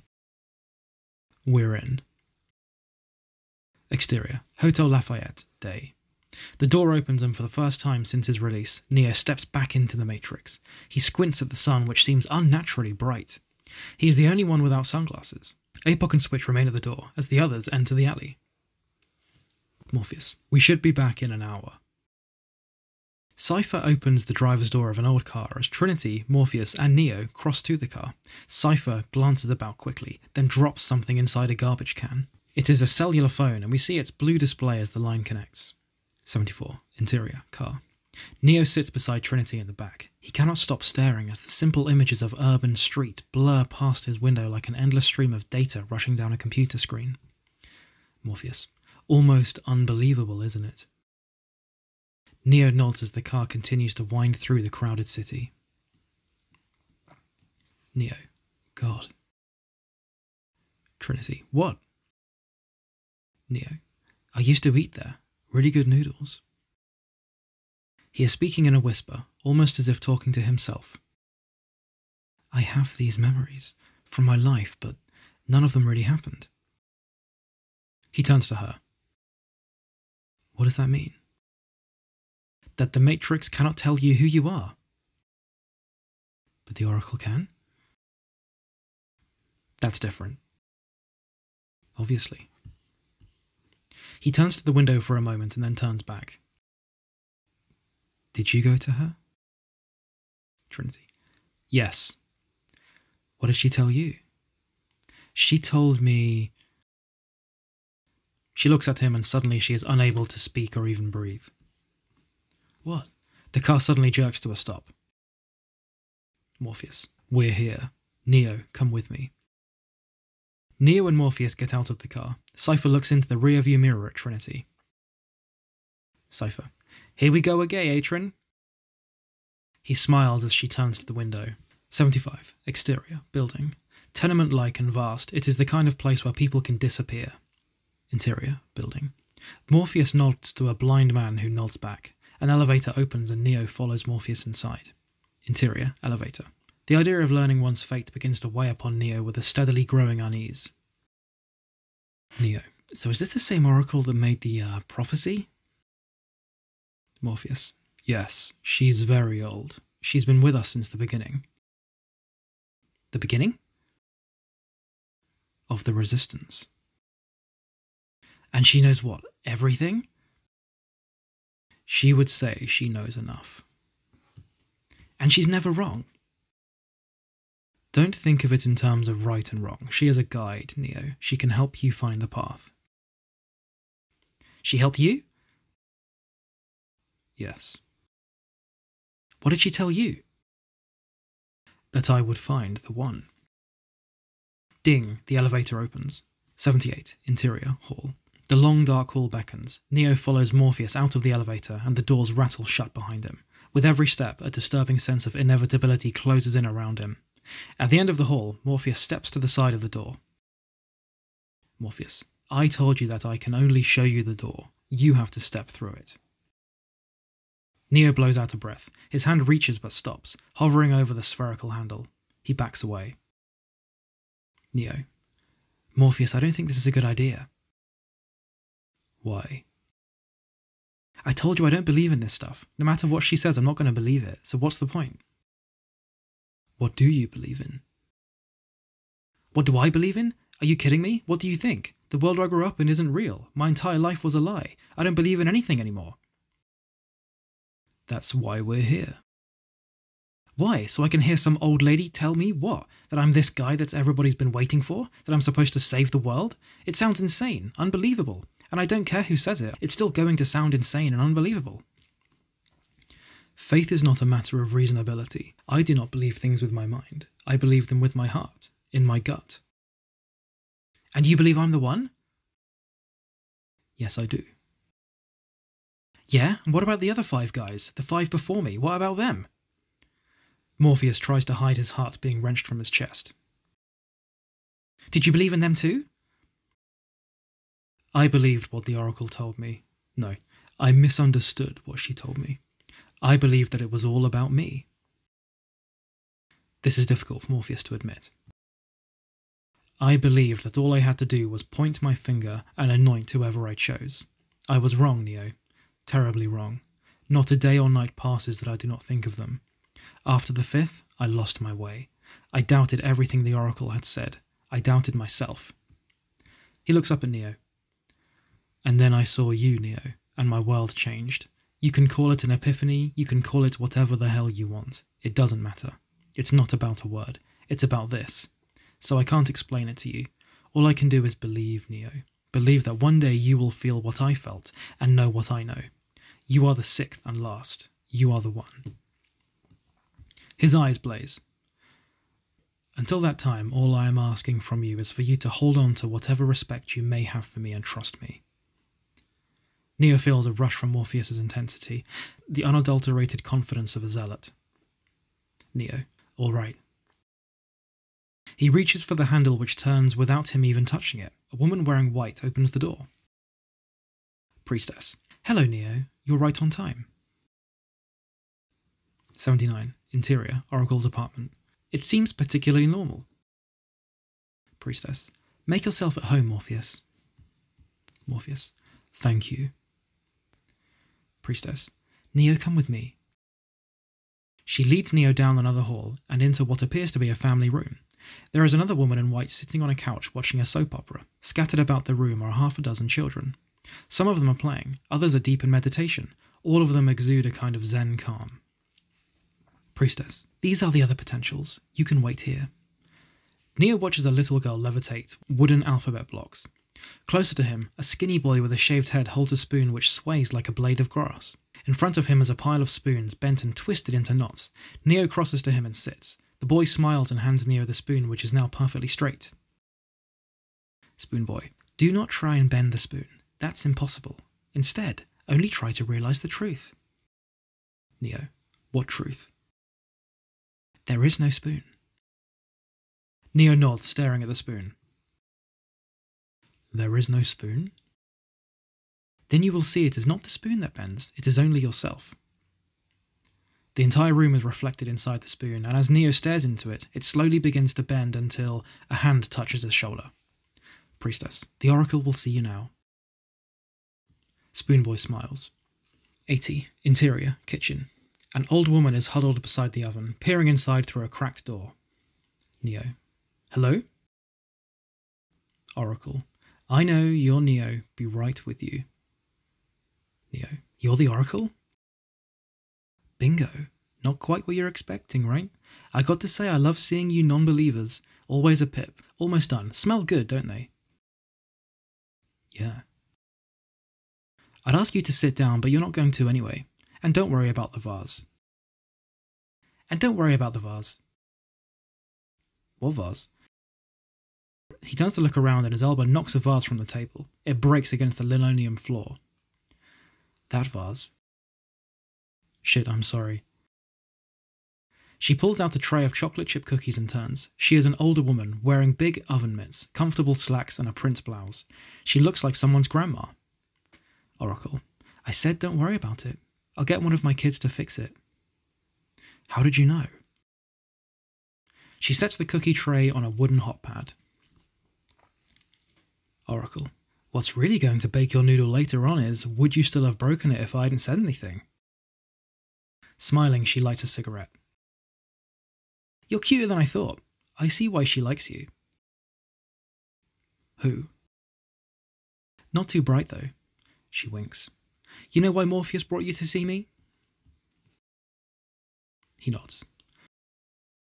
So, what do you think? You think you're the one? Honestly, I don't know. She gestures to a wooden plaque, the kind every kitchen has, except that the words are in Latin. Oracle. You know what that means? It's Latin. Means know thyself. I'm going to let you in on a little secret. Being the one is just like being in love. Nobody can tell you you're in love. You just know it. Through and through. Balls to bones. She puts her cigarette down. Well, I better have a look at you. Open your mouth, say ah.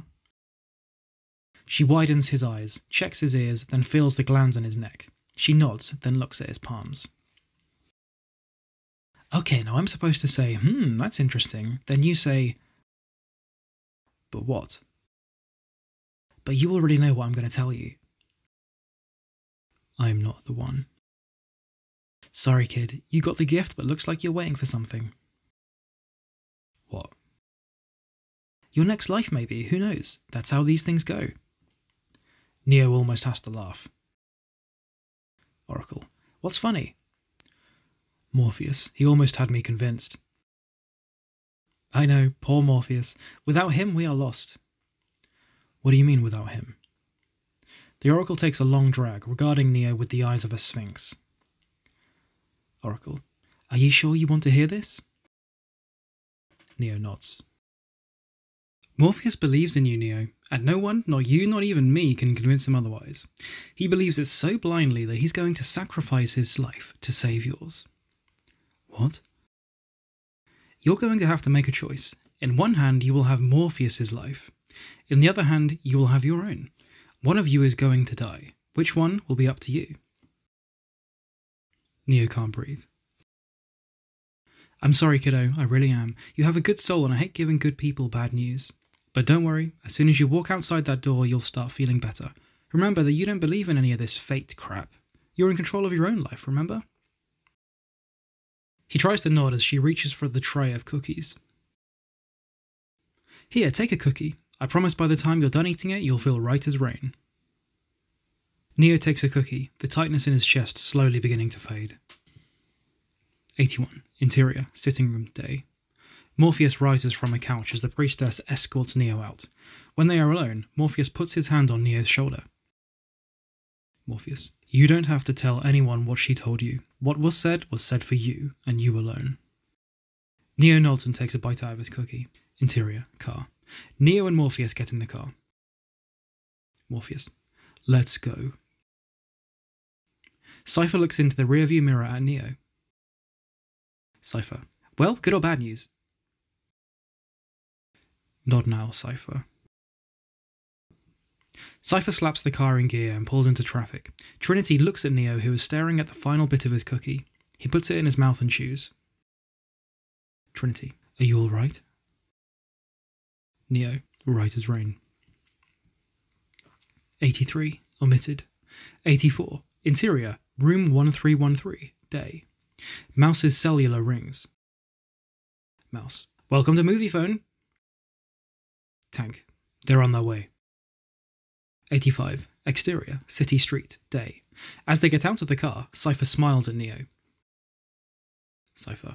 Like the man says, welcome to the real world. Cypher, following the others into the hotel, nervously glances around, wiping the sweat from his forehead. Interior. Main deck. Sweat rolls down Cypher's face and neck. At the operator's station, Tank is typing rapidly. Tank. What is that? 87. Interior. Hotel Lafayette. Day. Light filters down the throat of the building through a caged skylight at the top of the open elevator shaft. 6 figures glide up the dark stairs that wind around the antique elevator. Neo notices a black cat, a yellow green-eyed shadow that slinks past them and pads quickly down the stairs. A moment later, Neo sees another black cat that looks and moves identically to the first one. Neo. Whoa, déjà vu. These words stop the others dead in their tracks. Interior, main deck. The monitors suddenly glitch as though the Matrix had an electronic seizure. Tank. Oh shit, oh shit. Interior, Hotel Lafayette. Day. Trinity turns around, her face tight. What did you just say? Neo. Nothing, just had a little déjà vu. What happened? What did you see? A black cat went past us, and then I saw another that looked just like it. How much like it? Was it the same cat? It might have been, I'm not sure. Trinity looks at Morpheus, who listens quietly to the rasping breath in the old building. Neo. What is it? Trinity. A déjà vu is usually a glitch in the Matrix. It happens when they change something. She also listens as the staccato beat of helicopter blades grows ominously loud. Interior, main deck. Tank sees what was changed. Tank. It's a trap! Interior, staircase, day. Morpheus looks up the stairs as he hears a helicopter. Morpheus. Come on. Apoc slaps a gun into Neo's hand. Something to ward off evil spirits. Neo nods, stuffing it into his belt. 92. Interior, basement, day. Heavy bolt cutters snap through the main phone cable. Interior, room 1313, day. Hearing the helicopter, Mouse goes to the draped windows at his cellular rings. He answers it. Tank. They cut the hard line, it's a trap, get out. Mouse yanks open the curtain. Mouse. Oh no. The windows are bricked up. Mouse spins as the rumble of combat boots builds and then explodes into the room. Interior, main deck. Tank watches helplessly. Tank. No, no, no. Interior, stairs, day. Morpheus stops as Mouse's scream is drowned out by the report of machine gun fire. Interior, room 1313, day. Mouse sails backwards as bullets pound him against the blood-splattered brick window. Interior, main deck. Mouse's body thrashes against its harness, blood coughing from his mouth in one final spasm, then lying perfectly still. The flatline alarm softly cries out from the life monitor. 98, omitted. 99, interior, stairwell, day. Flying downstairs, Morpheus stops, hearing police swarming below. A99, interior, hall, day. He turns and rushes down the hall of the 8th floor. At the end of it, he finds the bricked-up windows. Cypher. That's what they changed. We're trapped. There's no way out. The sound of heavy bootsteps close around them with the mechanical sureness of a vice. Morpheus. Give me your phone. Trinity. They'll be able to track it. We have no choice. Morpheus rips off his jacket. Interior, main deck. Tank answers the call. Morpheus. Tank, find a structural drawing of this building and find it fast. Interior, Hotel Lafayette, day. Flashlights probe the rotting darkness as police search every floor. Interior, main deck. The diagram windows onto the screen. Tank. Got it. Morpheus. I need the main wet wall. Interior, room 1313, day. Agent Smith stands over Mouse's dead body, his hand going to his earpiece. Interior, room 808, day. Morpheus is guided by Tank. Tank, now left. Then that's it on the front of you. Morpheus, good. Interior, room 1313, day. Agent Smith hears the line click dead. Agent Smith, 8th floor. They're on the 8th floor. Interior stairwell, day. Agent Brown listens to his earpiece. Interior stairwell, day. Boots clatter up the marble staircase. Interior hall, day. Cops flood the 8th floor, rushing everywhere. Interior, room 808, day. Several cops sweep through the room. It is empty. As they pass the bathroom, we see a man-sized hole smashed through the plaster and lath. Interior, wall, day. They are inside the main plumbing wall, slowly worming their way down the grease-black stack pipes. Above them, light fills the hole they made to get inside. Interior, hall, day. Agent Brown and Agent Smith stand over Morpheus's jacket. Agent Brown, where are they? Interior, room 608, day. The cops search in silence, straining for a clue, when one hears something strange near the bathroom. Interior, wall, day. Cypher has slipped and is wedged between the wall and several thick supply lines. Interior, room 608, day. The cop leans in, his earpiece almost against the thin membrane of plaster separating them. He can hear whispers, hisses, and a grunt when the wall suddenly bulges, shatter cracking as the cop realises. Cop, they're in the walls! Interior, wall, day. Trinity pulls Cypher free just as the cop opens fire, bullets punching shafts of light like swords into the box of a soot-black space. Neo finds his gun first and begins blasting wildly through the plaster and lath. Interior, room 608, day. The cop spins out of the bathroom for cover, Neo's bullets splintering the door jamb. About to well back in, he freezes as something seems to seize hold of him. The cop's body starts to spasm and his M16 falls to the ground, his long shadow springing up from the mounted flashlight. Interior, wall, day. Neo listens for a moment, the gunfire quiet, when he hears footsteps rising fast. Two arms suddenly smash through the wall, punching Neo back against the iron stack pipe, fingers gouging into his neck. Cypher, it's an agent! Just as Neo's throat is about to collapse, Morpheus explodes through the tattered plaster and lath, driving on top of Agent Smith. The two men crash to the wet terrazzo floor. Before Agent Smith can find his weapon, Morpheus is on him, pinning him in an iron grip. In the crawl space, Trinity tries to scramble up past Cypher. Trinity, Morpheus! Morpheus squeezes Agent Smith's throat. Morpheus, Trinity, you must get Neo out. Do you understand?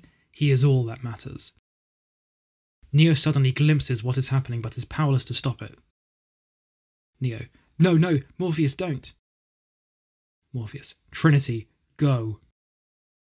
Trinity's fists ball in frustration. She yells down to APOC.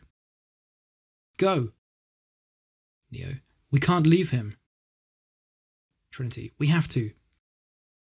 She grabs his ankle and they begin almost falling, using the lather as a brake, skidding down the inside of the wall. 116, interior, basement, day. This part of the basement, a dark concrete cavern, was the main mechanical room. There are 4 enormous boilers, dinosaur-like technology that once pumped hot water like arteries. Soldiers' blinding lights cut open the darkness as Trinity, Neo and the others crash through the ceiling.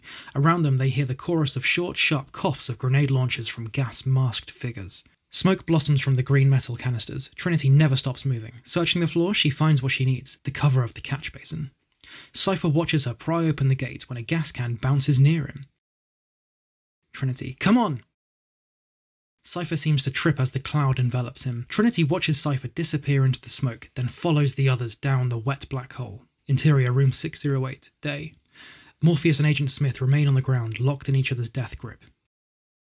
Agent Smith, the great Morpheus, we meet at last. And you are? Smith, I am Agent Smith.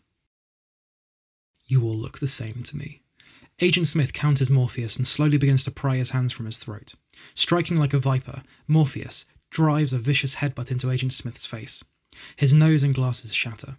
Agent Smith, unfazed, smiles, blood oozing from his shattered bridge of his nose, and returns Morpheus's headbutt with 3 of his own in pneumatic succession. Morpheus staggers back, his body going slack when another kick buries him deep in the crunching plaster and lathe. Morpheus turns in time to see a wall of men in the doorway. Agent Smith, take him. The wall of cops rushes Morpheus, filling the tiny bathroom until he disappears under the tide. Interior, main deck. Tank reaches out to the screen as if reaching for Morpheus. No!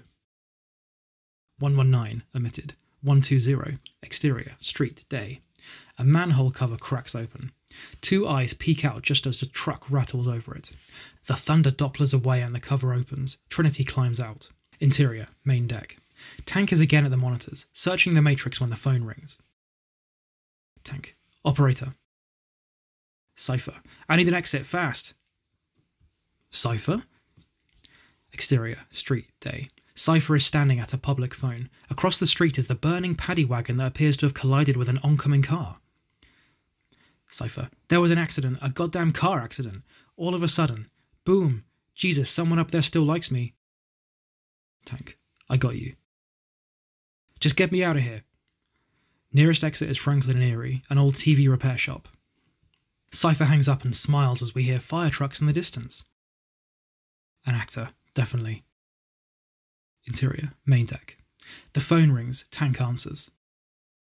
Trinity. Tank, it's me. Exterior, street, day. All four are moving quickly down a back street.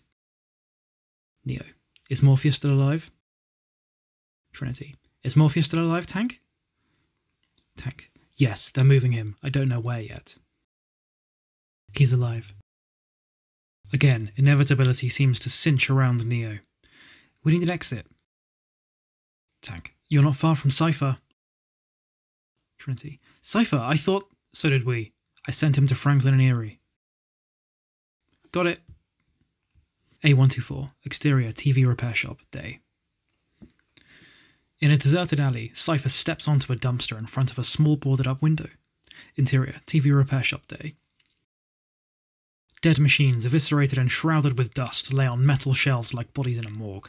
Plywood covering a small window is ripped off and Cypher crawls inside. Deep in the back room, a phone that has not rung in years begins to ring. Exterior, street, day. Trinity sees the TV repair shop. Interior, main deck. Tank punches the exit command. Tank. Got him. Cypher's body twitches in its harness, jerking itself awake. Interior, TV repair shop, day. Neo crawls through the window that Cypher opened.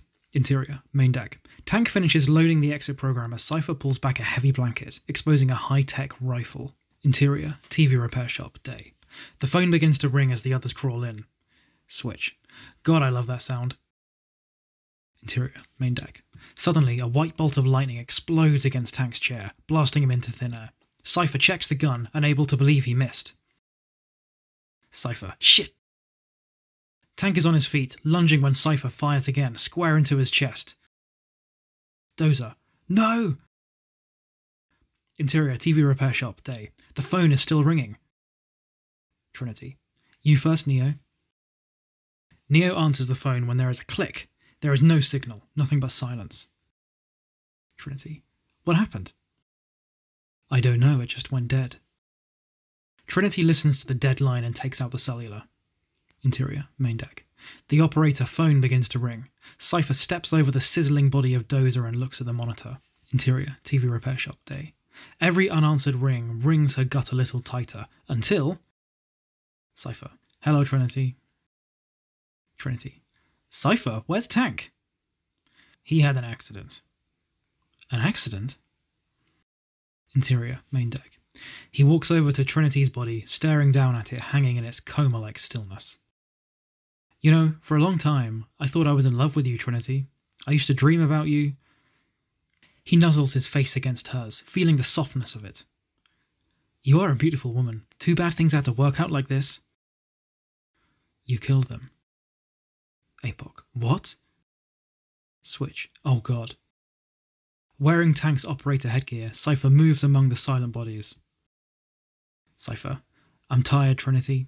I'm tired of this war, tired of fighting, tired of this ship, of being cold, of eating the same goddamn goop every day, but most of all, I'm tired of this jag-off and all his bullshit. Cypher leans over, talking to Morpheus. Surprise, asshole. But you never saw this coming, did you?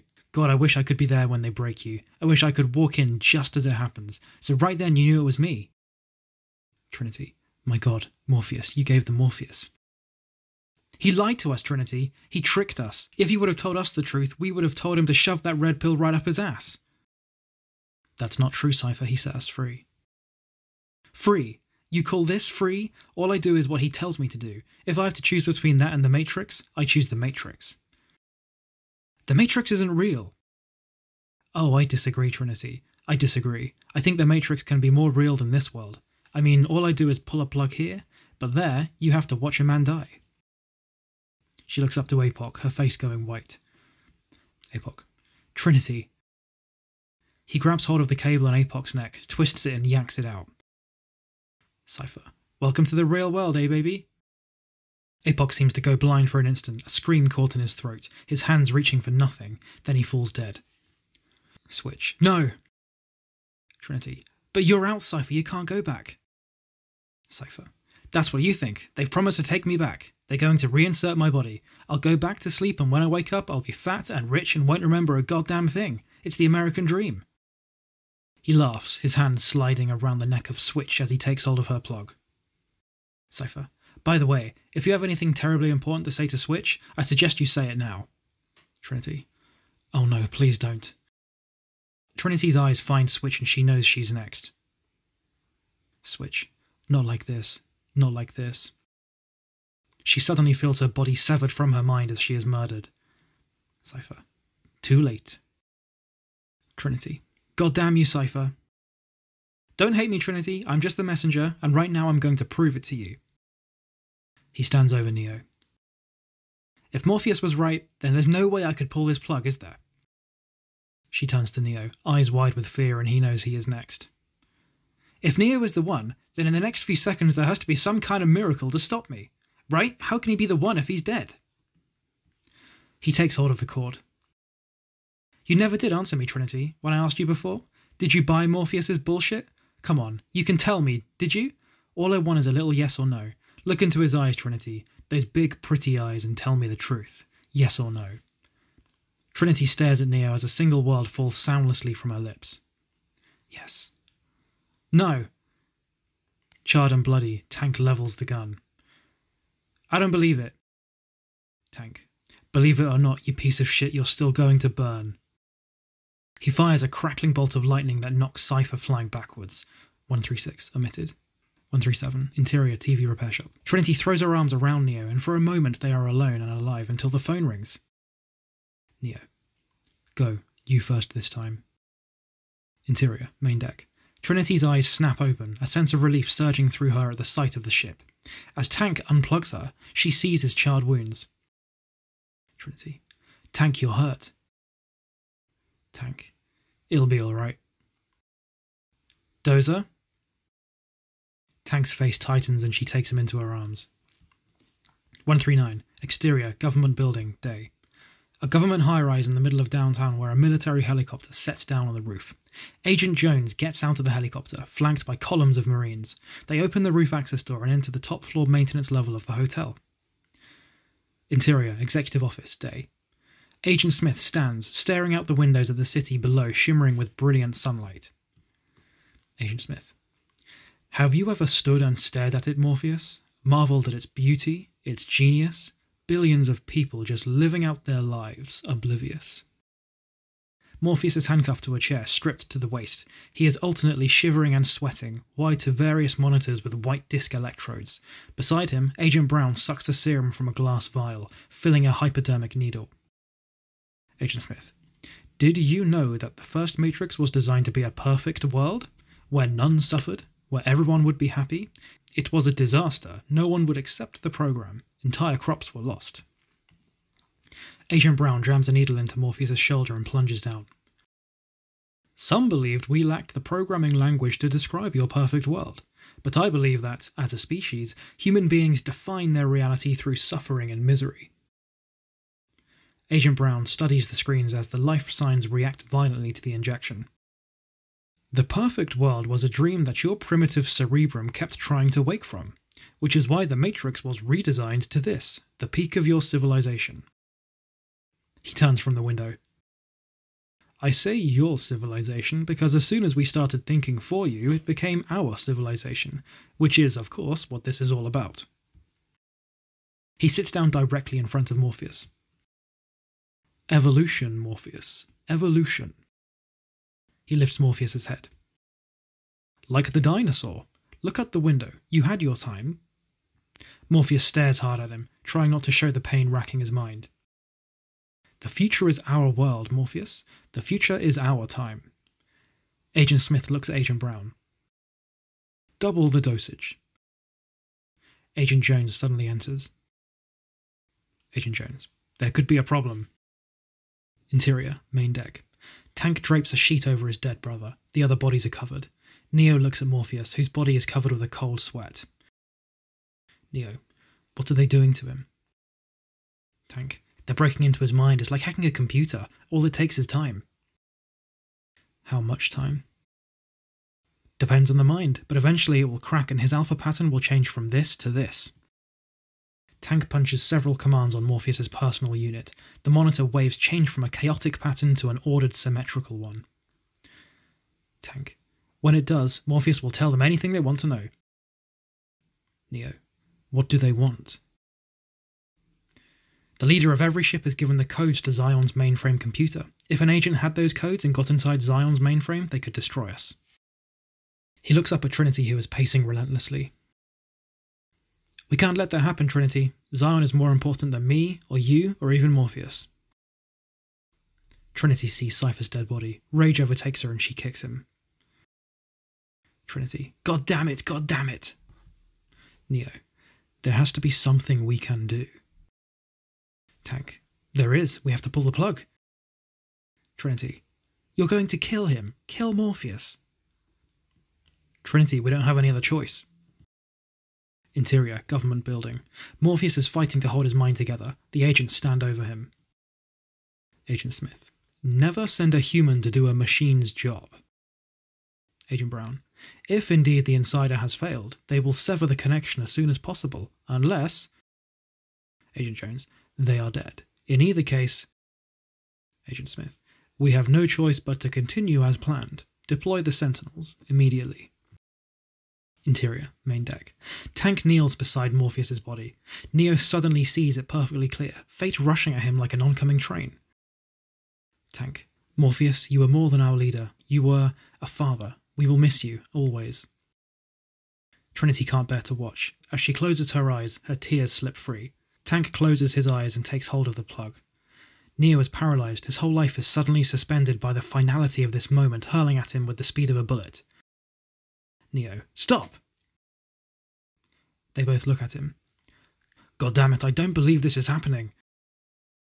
Tank. Neo, this has to be done. Does it? I don't know. This can't be a coincidence. It can't be, can it? What are you talking about? The Oracle. She told me this would happen. She told me... Neo stops, his stare fixed on Morpheus. That I would have to make a choice. Trinity. What choice? He makes his choice. Turning, he walks to his chair. What are you doing? I'm going in. You can't. I have to. Morpheus sacrificed himself so we could get you out. There's no way you're going back in. Morpheus did what he did because he believed that I'm something I'm not. What? I'm not the one, Trinity. The Oracle hit me with that too. Trinity is stunned. No, you have to be. I'm sorry, I'm not. I'm just another guy. Morpheus is the one that matters. No, Neo, that's not true. It can't be. Why? Because... Uncertainty swallows her words as she is unable to tell him what she wants to. Tank. Neo, this is Loco. They've got Morpheus in a military-controlled building. Even if you somehow got inside, those are agents holding him. 3 of them. I want Morpheus back too, but what you are talking about is suicide. I know what it looks like, but it's not. I can't logically explain to you why it's not. Morpheus believed something, and he was ready to give his life for what he believed. I understand that now. That's why I have to go. Tank. Why? Neo. Because I believe in something. Trinity. What? Neo. I believe I can bring him back. Trinity stares at him, hovering on the edge that he just jumped off. Her jaw sets, and she starts climbing into the chair beside him. Neo. What are you doing? Trinity. I'm coming with you. No, you're not. No? Let me tell you what I believe. I believe Morpheus means more to me than he does to you. I believe that if you are serious about saving him, then you are going to need my help, and since I am the ranking officer on this ship, if you don't like it, then I believe you can go to hell, because you aren't going anywhere else. There is nothing more to say except... Trinity. Tank, load us up. Interior, Executive Office, day.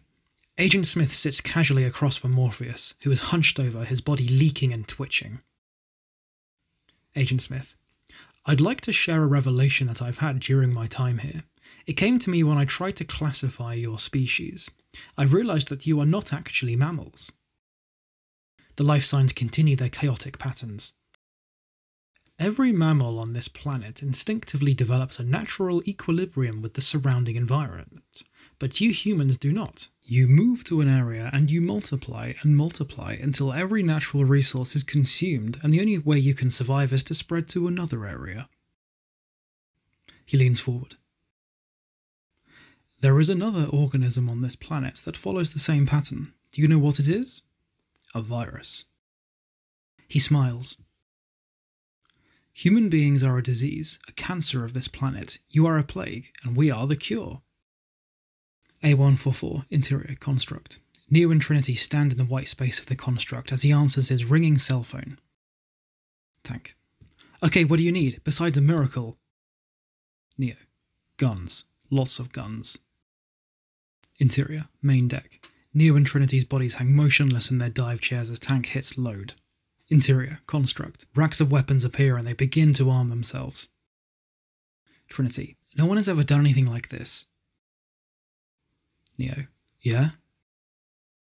He snap-cocks an Uzi. That's why it's going to work. Interior, Executive Office, day. Agent Smith is again at the window. Agent Smith. Why isn't the serum working? Agent Brown. Perhaps we are asking the wrong questions. Agent Smith hides his knotting fist. He is becoming angry. It is something that isn't supposed to happen to agents. Agent Smith. Leave me with him. Agents Brown and Jones look at each other. Now. They leave and Agent Smith sits beside Morpheus. Agent Smith. Can you hear me, Morpheus? I'm going to be honest with you. He removes his earphone, letting it dangle over his shoulder. I hate this place, this zoo, this prison, this reality, whatever you want to call it. I can't stand it any longer. It's the smell, if there is such a thing. I feel saturated by it, can taste your stink, and every time I do, I fear that I've somehow been infected by it. He wipes sweat from Morpheus's forehead, coating the tips of his fingers, holding them to Morpheus's nose. Repulsive, isn't it? He lifts Morpheus's head, holding it tightly with both hands. I must get out of here. I must get free. In this mind is the key. My key. Morpheus sneers through his pain. Once Zion is destroyed, there is no need for me to be here. Do you understand? I need the codes. I have to get inside Zion. You have to tell me how. He begins squeezing, his fingers gouging into his flesh. You are going to tell me, or you are going to die. Interior, Main Deck. Tank sits down beside Morpheus, whose face is ashen like someone near death. He takes hold of his hand. Tank. Hold on, Morpheus, they're coming for you. They're coming. Exterior, Government Building, day. A dark wind blows. Interior, Government Building, day. In long black coats, Trinity and Neo push through the revolving doors. Neo is carrying a duffel bag. Trinity has a large metal suitcase. They cut across the lobby to the security station, drawing nervous glances. Dark glasses, game faces. Neo calmly passes through a metal detector, which begins to wail immediately. A security guard moves over towards Neo, raising his metal detection wand. Guard, would you please remove any metallic items you are carrying, keys, loose change? Neo slowly sets down his duffel bag and throws open his coat, revealing an arsenal of guns, knives and grenades slung from a climbing harness. Guard, holy shit! Neo is a blur of motion. In a split second, 3 guards are dead before they hit the ground. A 4th guard dives for cover, clutching his radio. Guard number 4. Back up! Send in backup! He looks up as Trinity sets off a metal detector. It is the last thing he sees. The backup arrives, a wave of soldiers blocking the elevators. The concrete cavern of the lobby becomes a white noise roar of gunfire. Slate walls and pillars rock, crack and crater under a hailstorm of explosive-tipped bullets. They are met by the quivering split of a sub-hand machine gun and the razored whistle of throwing knives. Weapons like extensions of their bodies are used with the same deadly precision as their feet and their fists. Bodies slump down to the marbled floor while Neo and Trinity hardly even break their stride. Interior, Executive Office. Agent Jones and Brown burst into the room. Agent Smith releases Morpheus. Agent Brown, what were you doing? Agent Smith recovers, replacing his earpiece. Agent Jones, you don't know. Smith, know what? Agent Smith listens to his earphone, not believing what he is hearing. Interior, elevators. They get in. Trinity immediately drops and opens the suitcase, wiring a plastique and napalm bomb. Neo hits the emergency stop. He pulls down part of the false ceiling and finds the elevator shaft access panel. Interior, Executive Office, day. Agent Jones looks at Morpheus. Agent Jones, I think they're trying to save him. Interior, elevator shaft, day. Neo ratchets down a clamp onto the elevator cable. Both of them lock. They look up at the long, dark throat of the building and take a deep breath. Neo, there is no spoon. Neo whips out his gun and presses it to the cable, lower than they attach themselves. Boom, the cable snaps. The counterweights plummet, yanking Trinity and Neo up through the shaft of the elevator falls away beneath them, distending space, filling it with the sound of whistling metal as they sear to the top. Interior, lobby, day. The elevator hits the bottom. Ba-boom! The massive explosion blows open the doors, fire clouds engulfing the elevator section of the lobby. Interior, Executive Office, day. The agents hear the blast of fire alarms. Agent Jones, lower level. Agent Brown, they are actually attacking. Another enormous explosion thunders above them, shaking the building. The alarm sounds, emergency sprinklers begin showering the room. Agent Smith smashes a table. Agent Smith, find them and destroy them. Agent Jones nods and touches his earpiece. Exterior, roof, day. The roof access tower is now engulfed in flames as Neo and Trinity stand amongst a pile of their fallen enemies. Across the roof, the pilot inside the army helicopter watches the last of their ferocious onslaught. Pilot, I repeat, we are under attack. Suddenly, his face, his whole body dissolves, consumed by a spreading locust-like swarm of static as Agent Jones emerges. Just as she drops the final Marine, Trinity sees what's coming. Neo sees her, the fear in her face, and he knows what is behind him. Screaming, he whirls, guns filling his hands with thought speed. Fingers pumping, shells ejecting, dancing up and away. We look through the sights and gun smoke at the agent, blurred with motion, until the hammers click against an empty metal. Neo.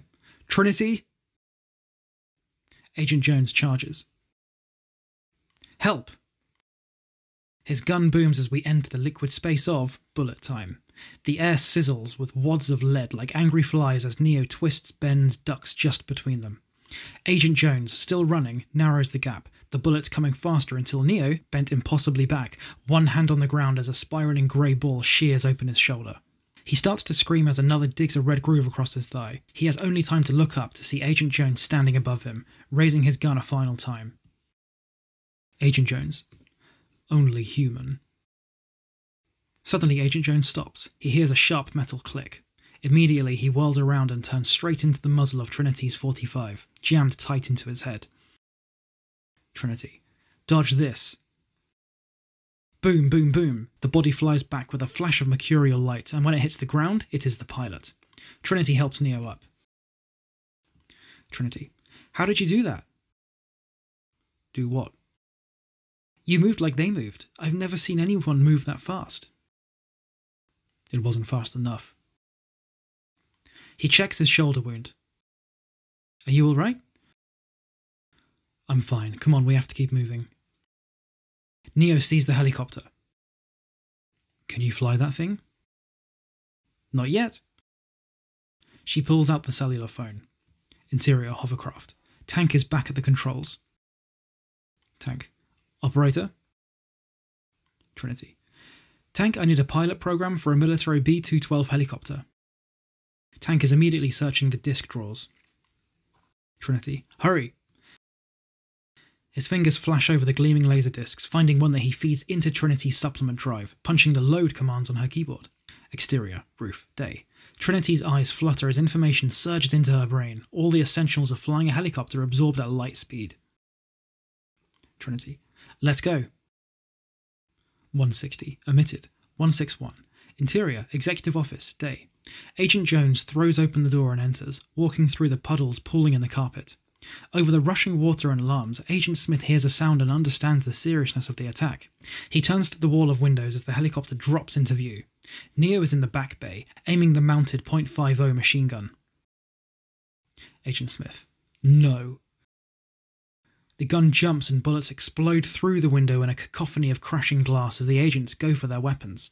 But Neo is too close, the .50 caliber too fast, and bullets are everywhere, perforating the room. Agent Jones is hit first, his body jackknifing back, blood arcing out with a sudden flash of light. Then Agent Brown, his gun still firing as the body falls, and finally Agent Smith. Neo stares at Morpheus, trying to will him into action. Neo. Get up, Morpheus, get up! Neo grabs the climbing rope and attaches one end to his harness. Interior, hall, day. Just outside the executive office, 3 Marines blister with snow static. Interior, executive office, day. Slowly, Morpheus lifts his face into the room's rain. When he finally opens his eyes, they are again dark and flashing with fire. He rises from the chair, snapping his handcuffs just as the agents enter the adjoining room. Agent Smith stops and sees Morpheus run past the open door. Agent Smith. No. He fires sweeping across the sheetrocked wall in a perfect line. For an instant, we see the bullets shred, puncturing the wall, searing through the wet air with wet trails of chalk. And as Morpheus starts his dive for the window, a bullet buries itself in his leg, knocking him off balance. Neo. He won't make it. Morpheus lunges, out of control. As Neo spins, every move a whip crack, snapping the other rope end onto a bolted bar as Morpheus begins to fall, when Neo hurls himself onto the wide blue empty space, flying for a moment. The rope snaking out behind him, an umbilical cord attached to a machine, as their 2 bodies set in motion, rushing at each other on a seemingly magnetic course until they collide. Almost bouncing free of each other, arms, legs scrambling, hands searching in furious desperation, finding holding clinging. Until the line ends snapping taut, cracking their fragile embrace. Morpheus tumbles, legs flipping over, falling down. The ground deliriously distant as Neo snatches hold of his mentor's still handcuffed wrist. Neo. Gotcha! 164. Exterior government building. Day. Trinity pulls the copter up and away as Agent Smith stands in the shattered window, aiming his gun out through the curtain of rain. Ponk, ponk, ponk! The rear hull is punctured full of holes and smoke and oil pour out like black blood. Trinity. Shit, shit, no! Neo hears the helicopter begin to die. Neo. Uh-oh. Trinity throws the helicopter towards the roof of the nearest building. Morpheus and Neo cling to one another as they and the machine above them begin to fall. The engine grinds, the chopping blade starts to slow while Trinity guides the parabolic fall over the nearest roof, where Neo and Morpheus drop safely, rolling free as the rope goes slack. Neo gets to his feet, trying to detach himself, but the helicopter is falling too fast, arcing over the roof like a setting sun. The coils of slack snap taut, yanking Neo off his feet, dragging him with ferocious speed towards the edge even as Trinity lunges for the back door, her gun in one hand, grabbing for the rope with the other. Neo flies like a skipping stone, hurtling in the parapet, when his feet hit the rain gutter and he levers up, just as Trinity fires, severing the cord from the helicopter, falling free of it as it smashes, blades first into a glass skyscraper. Holding onto the rope, she swings, connected to Neo, who stands on the building's edge watching her arc beneath him as the helicopter explodes. She bounces against a shatterproof window that spider cracks out while flames erupt behind her. Interior, main deck. Tank stares at the screen, his mouth agape. Tank. I knew it, he's the one. 166, omitted. 167, exterior, rooftop, day. Neo pulls Trinity up into his arms. Both shaking, they hold each other again. Morpheus. Do you believe it now, Trinity? Trinity looks at Neo. Neo. Morpheus, the Oracle, she told me... Morpheus. She told you exactly what you needed to hear, that's all. Sooner or later, Neo, you're going to realise just like I did the difference between knowing a path and walking a path. Interior, main deck. The phone rings. Morpheus. Tank. Tank. God damn, it's good to hear your voice, sir. Morpheus. We need an exit. Got one ready, sir. Subway. State and Balbo. We're on our way. Exterior, rooftop, day. We rush at the roof access door as it suddenly slams open and the three agents charge out. But Neo, Trinity and Morpheus are already gone. Agent Smith. Damn it. The trace was completed. We have their position. Sentinels are standing by. Order the strike. Agent Smith can't stand listening to them. He moves to the edge of the building, looking out at the surrounding city. They're not out yet. Interior, subway station, day. An old man sits hunched in the far corner of the station, shadows gathered around him like blankets. Mumbling, he nurses from a bottle of Thunderbird when a phone begins to ring. Neo leads Trinity and Morpheus bounding over a set of turnstiles towards the ringing phone inside a graffiti-covered booth. Neo. Let's go, you first, Morpheus. Morpheus gets in and answers the phone. Lost in the shadow, the old man watches as Morpheus disappears, the phone dropping, dangling by its cord. His eyes grow wide, glowing white in the dark. Exterior, rooftop, day. Agent Smith stares, his face twisted with hate. He will never be free of the Matrix. He starts to turn from the edge of the building when he suddenly hears it, his head whipping back around. Staring. Interior, subway, old man's POV, day. Through the old man's eyes as the world begins to rumble. Trinity hangs up the phone, then turns to Neo. Trinity. Neo, I have to tell you something. I don't know what it means or even if it matters, but I feel I have to say it. The rumble grows, the ground beginning to shake. I've never told anyone this before. I think I've been afraid to. Behind her, the phone begins to ring. When I went to the Oracle, she told me that I was going to fall in love, but...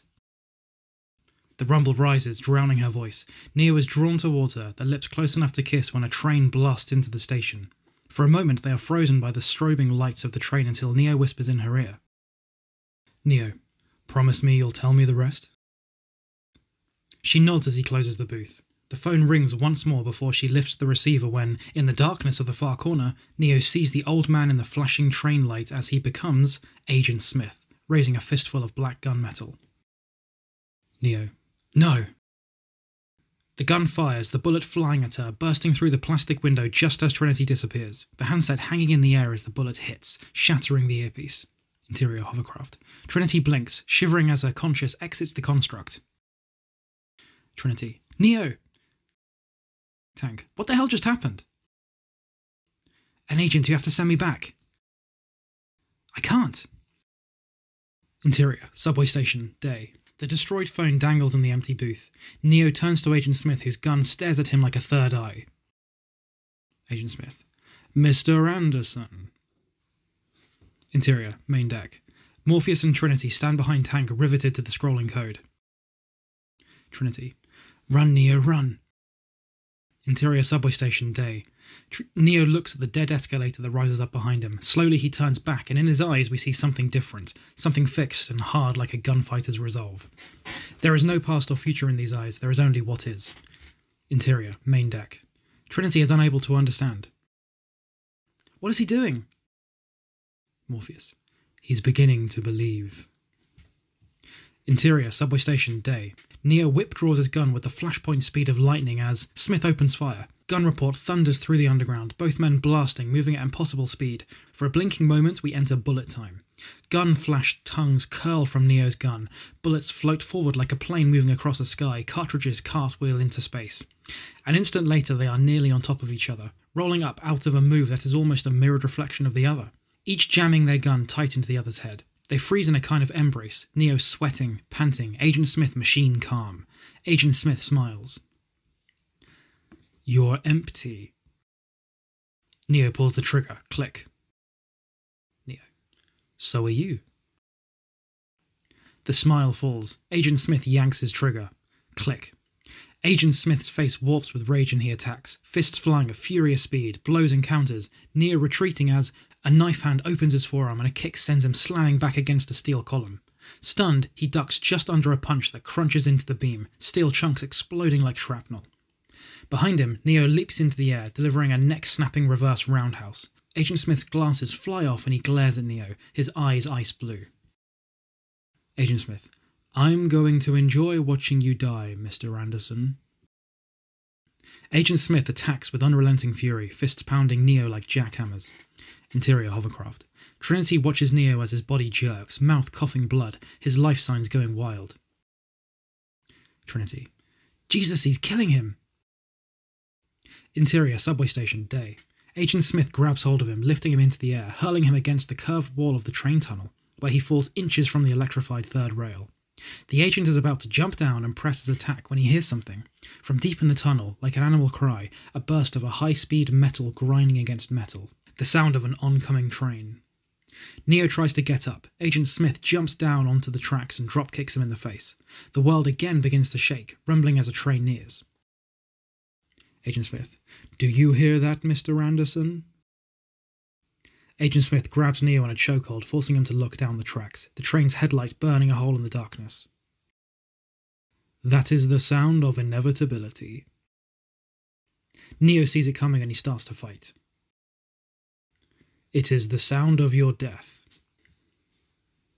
There is another metal screech, much louder, closer, as Agent Smith tightens his hold. Neo is unable to breathe. Goodbye, Mr. Anderson. The train roars at them, swallowing Agent Smith's words. The veins bulge in Neo's head as he grits through the pain. He is not ready to die. Neo. My name is Neo. Impossibly, he hurls himself straight up, smashing Smith against the concrete ceiling of the tunnel. They fall as the sound and fury of the train explodes into the station. Neo backflips up off the tracks just as the train barrels over Agent Smith. Neo stands, knees shaking, when the train slams on its emergency brake. With an ear-splitting shriek of tortured rails, the train slows, part of it still in the station. Neo turns, limping, starting to run, racing for the escalator. As the train comes to a stop and the doors of the last car open, Agent Smith bursts out in furious pursuit, his glasses again intact.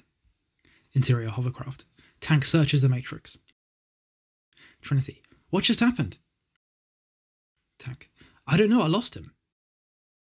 Morpheus. He's on the run. Suddenly a siren sounds. Tank. Oh shit. Morpheus bolts to the ladder. Interior cockpit. Morpheus climbs into the cockpit. On the hologram radar, he sees the Sentinels. Trinity. Oh no. Trinity is behind him. Trinity. How long? Morpheus. 5 minutes, maybe 6. Morpheus lifts the headset. Tank. Charge the EMP.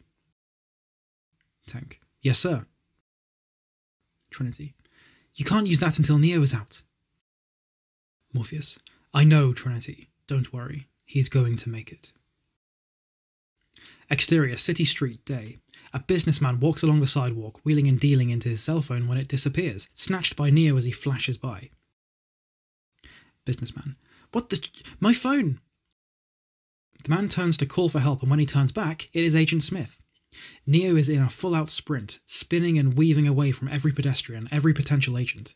He flips open the cell phone and dials a long-distance call. Interior, hovercraft. Tank answers. Tank. Operator? Neo. Mr. Wizard, get me the hell out of here. Exterior, city street, day. Neo dives down an alley, Agent Smith starting to gain. Neo. Hurry, Tank, I got some serious pursuit. Interior, hovercraft. The keyboard is clicking. Tank searches for an exit. Trinity screams into the headset. Trinity. Neo, you better get your ass back here. Exterior, alley. Agent Smith stops and takes aim. Neo. I'm trying, Trinity, I'm trying. A bullet shatters the image of Neo in a truck's rearview mirror. Interior, main deck. Tank speed reads the reams of Matrix code. Tank. I got a patch on an old exit. Wabash and Lake. A hotel. Room 303. 189. Emitted. 190. Exterior. Open market. Neo spins away, turning, and finds himself in an open market that teems with people. He kamikazes his way down the little avenues lined with vendors and shops, careening through the labyrinth, out of control. And at every turn there is an agent, appearing from crowds behind fish counters, tent flaps and crates. 191. Omitted. 192. Exterior. Alley. He dives from the maze down a service alley, but it is a dead end. Neo turns back as the agents emerge from the market. Neo. Help? Need a little help? Interior. Main deck. Tank frantically scans the monitor like a road map. Tank. The door. Exterior, alley. Neo dives for it, but... Neo, it's locked. Tank, kick it in! Peeling back, Neo almost kicks the door from its hinges, lunging from the agent's bullets. Interior, apartment building, staircase. Neo springs up the old crooked apartment building stairs. Interior, apartment building, hall. He is halfway down the hall, running in sharp, long strides when a door explodes open at the end. Tank, shit, the door on the left! Neo lurches, kicking in an apartment door. Tank, no, the other left! He whirls back into his other left, battering through the door which splinters, perforated by bullets. An old woman watches TV as Neo blurs past her and into her kitchen, where another woman is chopping vegetables. Tank, that window! Neo throws it open, leaping for the fire escape, just as a knife buries itself in the window casing. Tank, down, down! Exterior, apartment building, fire escape. Tumbling down the rattling fire escape, Neo leaps the last 10 feet into the alley below with Agent Brown right behind him. Neo scrapes himself to his feet, broken and bleeding, charging for the end of the alley. Interior, main deck. Finger on the monitor, Tank traces Neo's path. Tank, that's it, you're almost there. That fire escape at the end of the alley. Exterior, heart of the city hotel, day. Agent Smith suddenly pauses as if recognizing something. The faded neon buzzes, heart of the city hotel. Interior, hovercraft. Tank low to the exit. Tank, I'm going to make the call. Morpheus, do it. Suddenly the lights go red. Trinity, no. Morpheus looks up. Morpheus, here they come. Exterior, sewer main. The sentinels open and shift like killer kaleidoscopes as they attack, slamming down on the Nebuchadnezzar. Interior, hovercraft. The hovercraft booms down as they hit. Morpheus opens the lock on the EMP detonator. Trinity watches him. Morpheus, he's going to make it. Exterior, alley, day. Neo scrambles up the fire escape, bullets sparking and ricocheting around him as Agent Brown and Jones close the gap. Interior, hall, day. On the third floor, he kicks in the window, jumping into the hall. The doors count backwards. 310, 309. Interior, main deck. Another system alarm sounds. Tank, they've burned through the outer hull. Trinity, hurry Neo. Interior, hall, day. Neo can hear the phone ringing. 305, 304. Agent Brown reaches the broken window behind him just as Neo grabs the handle of 303, throwing open the door to find Agent Smith, waiting, 45 cocked. Neo can't move, can't think. Boom. Interior, main deck. Neo's body jerks, and everyone hears it as the life monitors snap flatline. Trinity screams. Morpheus stumbles back in disbelief. Morpheus, no, it can't be. It can't be. Lasers suddenly sear through the main deck as the sentinels slice open the hull. Interior, hall, day. 3 holes in his chest, Neo falls to the blue shag carpeting, blood smearing down the wallpaper. Agent Smith stands over him, still aiming, taking no chances. Agent Smith, check him. Interior, main deck. Amid the destruction raining around her, Trinity takes hold of Neo's body. Trinity, Neo. Interior, hall, day. Kneeling beside him, Agent Brown checks his vital signs. Agent Brown, he's gone. Agent Smith smiles, standing over him. Goodbye, Mr. Anderson. Interior, main deck. In tears, Morpheus takes hold of the EMP switch. Trinity whispers in Neo's ear. Neo, please listen to me. I promise to tell you the rest. The Oracle, she told me that I'd fall in love and that man, the man I loved would be the one. You see? You can't be dead, Neo. You can't be because I love you. You hear me? I love you. Her eyes close and she kisses him, believing in all her heart that he will feel her lips and know that they speak the truth. Interior, hotel hall, day. He does, and they do. His eyes snap open. Interior, main deck. Trinity screams as the monitors jump back to life. Tank and Morpheus look at each other. It is a miracle. Trinity, now get up. Interior, hall, day. Holding his chest, Neo struggles to get up. At the end of the hall, the agents wait for the elevator when Agent Smith glances back. He rips off his sunglasses, looking at Neo as if he were looking at a ghost. Neo gets to his feet, all 3 agents grabbing for their guns. As one, they fire. Neo, no. Neo raises his hands, and the bullets, like a cloud of obedient bees, slow and come to a stop. They hang frozen in space, fixed like stainless steel stars. The agents are unable to absorb what they are seeing. Neo plucks one of the bullets from the air. We see him and the hall reflected in the bright casing. We move closer until the bullet fills our vision, and the distorted reflection morphs, becoming the real image. He drops the bullet, and the others fall to the floor. Neo looks out, now able to see through the curtain of the Matrix. For a moment, the walls, the floor, even the agents become rushing stream of code. Interior, main deck. All three stare transfixed with awe as the scrolling code accelerates, faster and faster, as if the machine language was unable to keep up or perhaps describe what is happening. They begin to blur into streaks, shimmering ribbons of light that open like windows as each screen fills with brilliant saturated colour images of Neo standing in the hall. Tank. How? Morpheus. He is the one. He is the one. An explosion shakes the entire ship. Interior, hall. Agent Smith screams, his calm machine-like expression shredding with pure rage. He rushes Neo. His attack is ferocious, but Neo blocks each blow easily. Then with one quick strike to the chest, he sends Agent Smith flying backwards. For the first time since their inception, the agents know fear. Agent Smith gets up, bracing himself as Neo charges him and springs into a dive, but the impact doesn't come. Neo sinks into Agent Smith, disappearing, his tie and coat rippling as if he were a deep pool of water. Spinning around, he looks to the others and feels something, like a tremor before a quake, something deep, something that is going to change everything. Suddenly a searing sound stabs through his earpiece and his chest begins to swell, then balloon as Neo bursts out of him.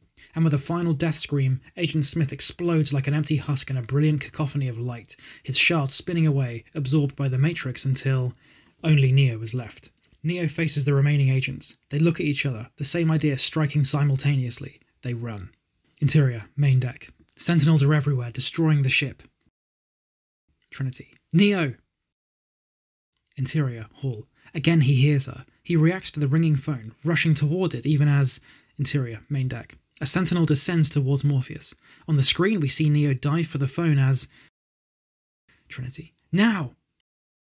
Morpheus turns the key. Interior, overflow pit. A blinding shock of white light floods the chamber. Sentinels blink and fall instantly dead, filling the pit with their cold metal carcasses. Interior, hovercraft. In the still darkness, only the humans are alive. Trinity. Neo? His eyes open. Tears pour from her smiling eyes as he reaches up to touch her. And she kisses him. It seems like it might last forever. Fade to black. Fade in. 219, close on computer screen. As in the opening, the cursor beating steadily, waiting. A phone begins to ring. It is answered and the screen fills instantly with the trace program. After a long beat, we recognize Neo's voice. Neo. Hi, it's me. I know you're out there. I can feel you now. We close in on the racing columns of numbers shimmering across the screen. I imagine you can also feel me. The numbers begin to lock into place. You won't have to search for me anymore. I'm done running, done hiding. Whether I'm done fighting, I suppose, is up to you. We glide in towards the screen. I believe deep down we both want this world to change. I believe that the Matrix can remain our cage or it can become our chrysalis. That's what you helped me to understand. That to be free, you cannot change your cage. You have to change yourself. We dive through the numbers, searching up through the darkness, sucked towards a tight constellation of stars. When I used to look out at this world, all I could see was its edges, its boundaries, its rules and controls, its leaders and laws. But now I see another world, a different world where all things are possible, a world of hope, of peace. We realise that the constellation is actually the holes in the mouthpiece of a phone, seen from inside. I can't tell you how to get there, but I know if you can free your mind, you'll find the way. Exterior, street, phone booth. We shoot through the holes as Neo hangs up the phone. He steps out of the phone and slides on a pair of sunglasses. He looks up and we rise. Higher and higher until the city is miles below. After a moment, Neo blasts by us, his long black coat billowing like a black leather cape as he flies faster than a speeding bullet. Thank you for watching there, everybody. This is the first time I've done a kind of script reading like this, so if you like the sound of this and you enjoy this video, then please give it a like, subscribe, and tell me below to do the next Matrix film as well. My name is George, this is Jam Punch, and I will see you next time.